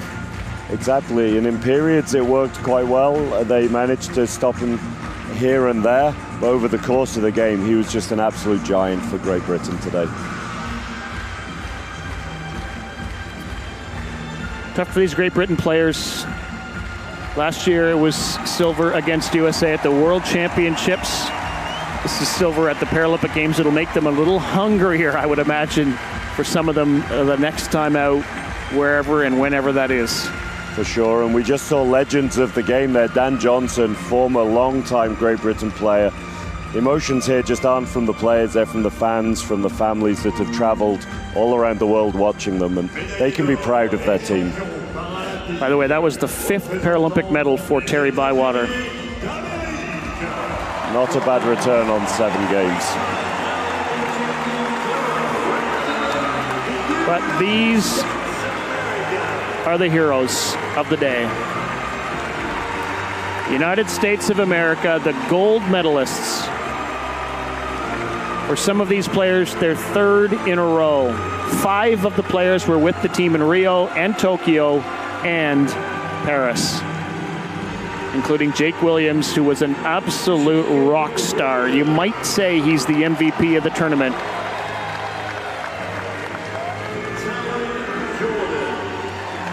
Talon Jordan gets his first, and you know his teammates are thrilled for that. Huge smile on the face of Brian Bell. He hit some absolutely crucial shots in that game. Sirio's 4th Paralympic medal, 3rd gold. Schulte's 3rd Paralympic medal, 1st gold. Nate Hines, 4th Paralympic medal, 3rd gold. 40 minutes in the game again for Trayvon Jennifer. 4th medal for him, 3rd gold in a row. 1st for Fitzpatrick. 1st gold for Salazar. What a moment. 1st gold for Fabian Romo. Second in a row for John Boy in his second Paralympic Games. And first Paralympic gold for Jeremy Meyer. These are moments these players will never, ever forget. Absolutely not. And what a learning experience for some of these young guys. They may not have seen huge minutes through the tournament, but to have been exposed to this level of wheelchair basketball, to have had teammates with such professionalism and such experience, they can only learn from this. And the USA are going to be a dangerous team moving forwards. Well, in the moments from the end of the match, at the end of the game until the ceremony, Steve Serio was interviewed, and he said, on any given day, it could be any athlete. We know that we go 12 deep. Fact of the matter is we've grown up together, we've won together, we've lost together, and that builds a pretty good basketball team. And he also said, I read somewhere once that the secret of basketball is not about basketball, it's about the relationships you build. And these guys, well, we bleed together. We sweat together, we work together, we fail together. Today, we won together. I mean, that sums up Steve as a character, that he's been such a leader. He took the team on his shoulders, he scored huge points today, but his first thought is always the team. It's always, what do I need to do to make these guys as successful as they can be, and what do we do to need to improve? And you can see how he's led them here today.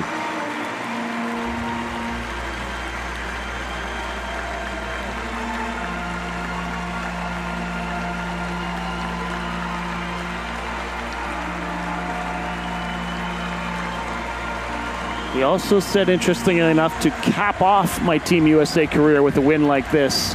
So that suggests to us he thinks this is the end of his Paralympic journey. Speaking personally, I hope not. He's been unbelievable here. Mesdames et messieurs, si vous le pouvez, veuillez vous lever pour l'hymne des États-Unis d'Amérique. Ladies and gentlemen, please stand if you're able for the national anthem of United States of America.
Paralympic gold for the United States of America and their anthem. Silver goes to Great Britain, bronze goes to Germany. We had an amazing men's wheelchair basketball tournament in Paris. Only one team could win, and it was Talon Jordan's United States of America. He'll never forget that moment where he gets to hold up that gold medal.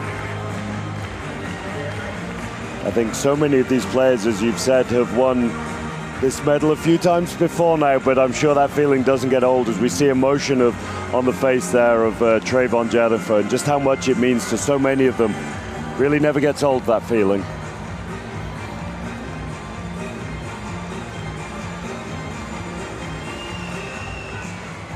The other wonderful thing about it is they got to celebrate this 3 years ago in Tokyo. There were no fans there, unfortunately, because of we know the reasons, but here there were 12,000 plus in the house celebrating every shot, every moment, and of course the gold medal. It's just an amazing way to wrap up this tournament with gold for USA in a really incredible gold medal game.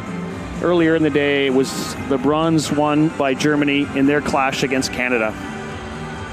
Absolutely. For so many of these players, they will have enjoyed the experience in Tokyo. They will have learned a lot from it, of course, playing at that stage.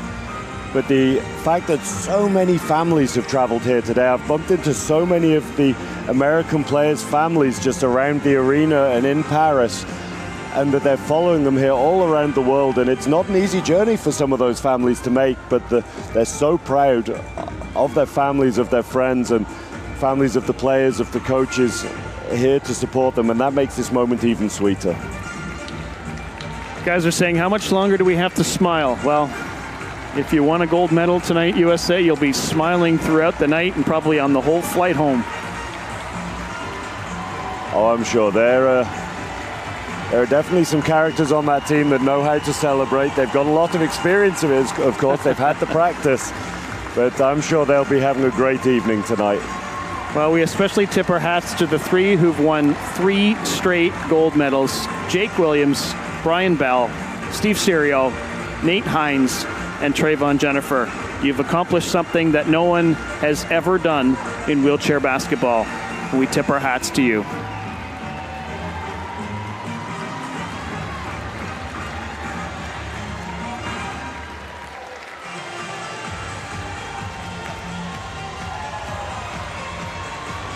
Well, gold medal entertainment too, Joe, from start to finish. This whole tournament on the men's side has just been, you know, you said mouth-watering earlier tonight. That made me think that's exactly what every game it's like. We can't wait to see what's going to happen next. What's on the menu? Exactly, and this was potentially the final that a lot of people predicted.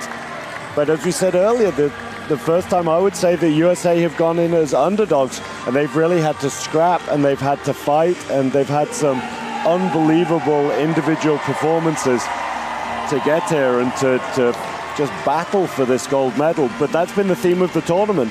There have been very few blowout games. There have been absolute battles in front of one of the most incredible crowds that I've ever seen.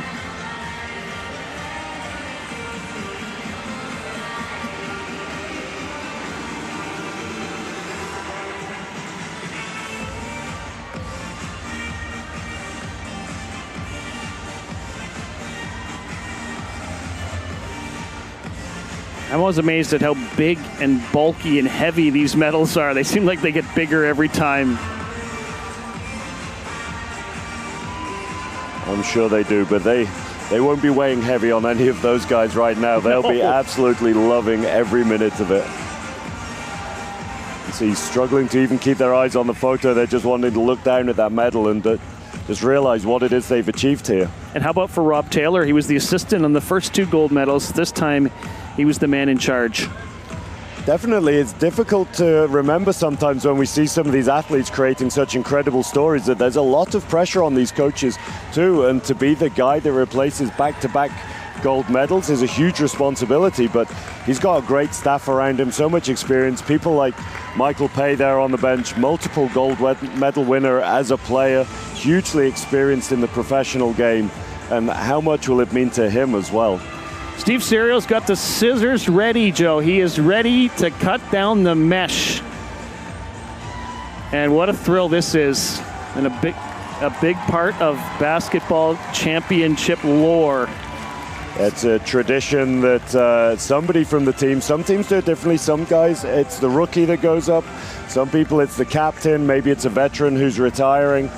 Each team has their own things that they do, and luckily here in Paris, just off camera at the moment, they are lowering the nets down.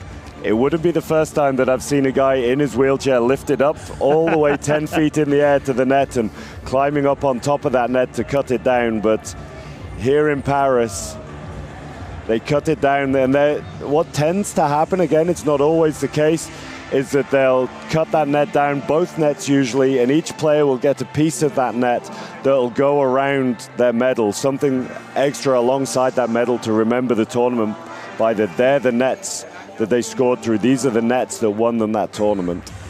Those are American scissors too. They're red and blue scissors. I don't know if there's any white in there. I mean, no one can accuse them of not being a patriotic team.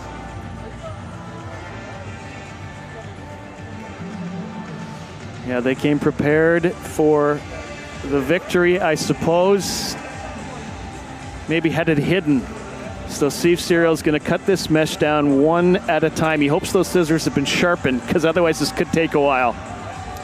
Oh, I can tell you this does take a while. It is not the easiest, and you can see Steve is taking his time there, cutting through this. It's almost through one strand. There we go. Steve Serial, a veteran of this. If you cut the right place, you can pull it and it just loops out. Otherwise, it could take him some time. And he wants someone else. He gives it to one of the other players, one of the younger players. I think that's AJ Fitzpatrick. Yeah, this is something I haven't seen before. Players taking it in turns to do the cutting. Le comité d'organisation de Paris 2024 tient à remercier tous les volontaires pour le tour.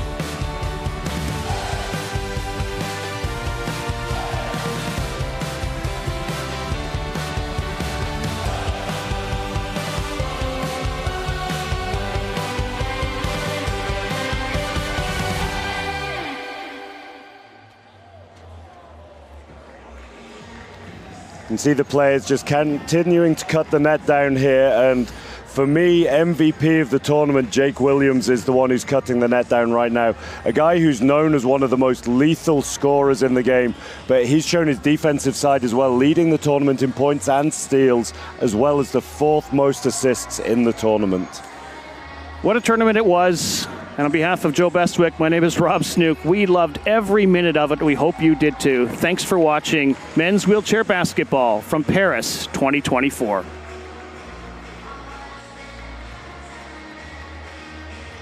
Ladies and gentlemen, that concludes our session. What a cracking 2 games we've had.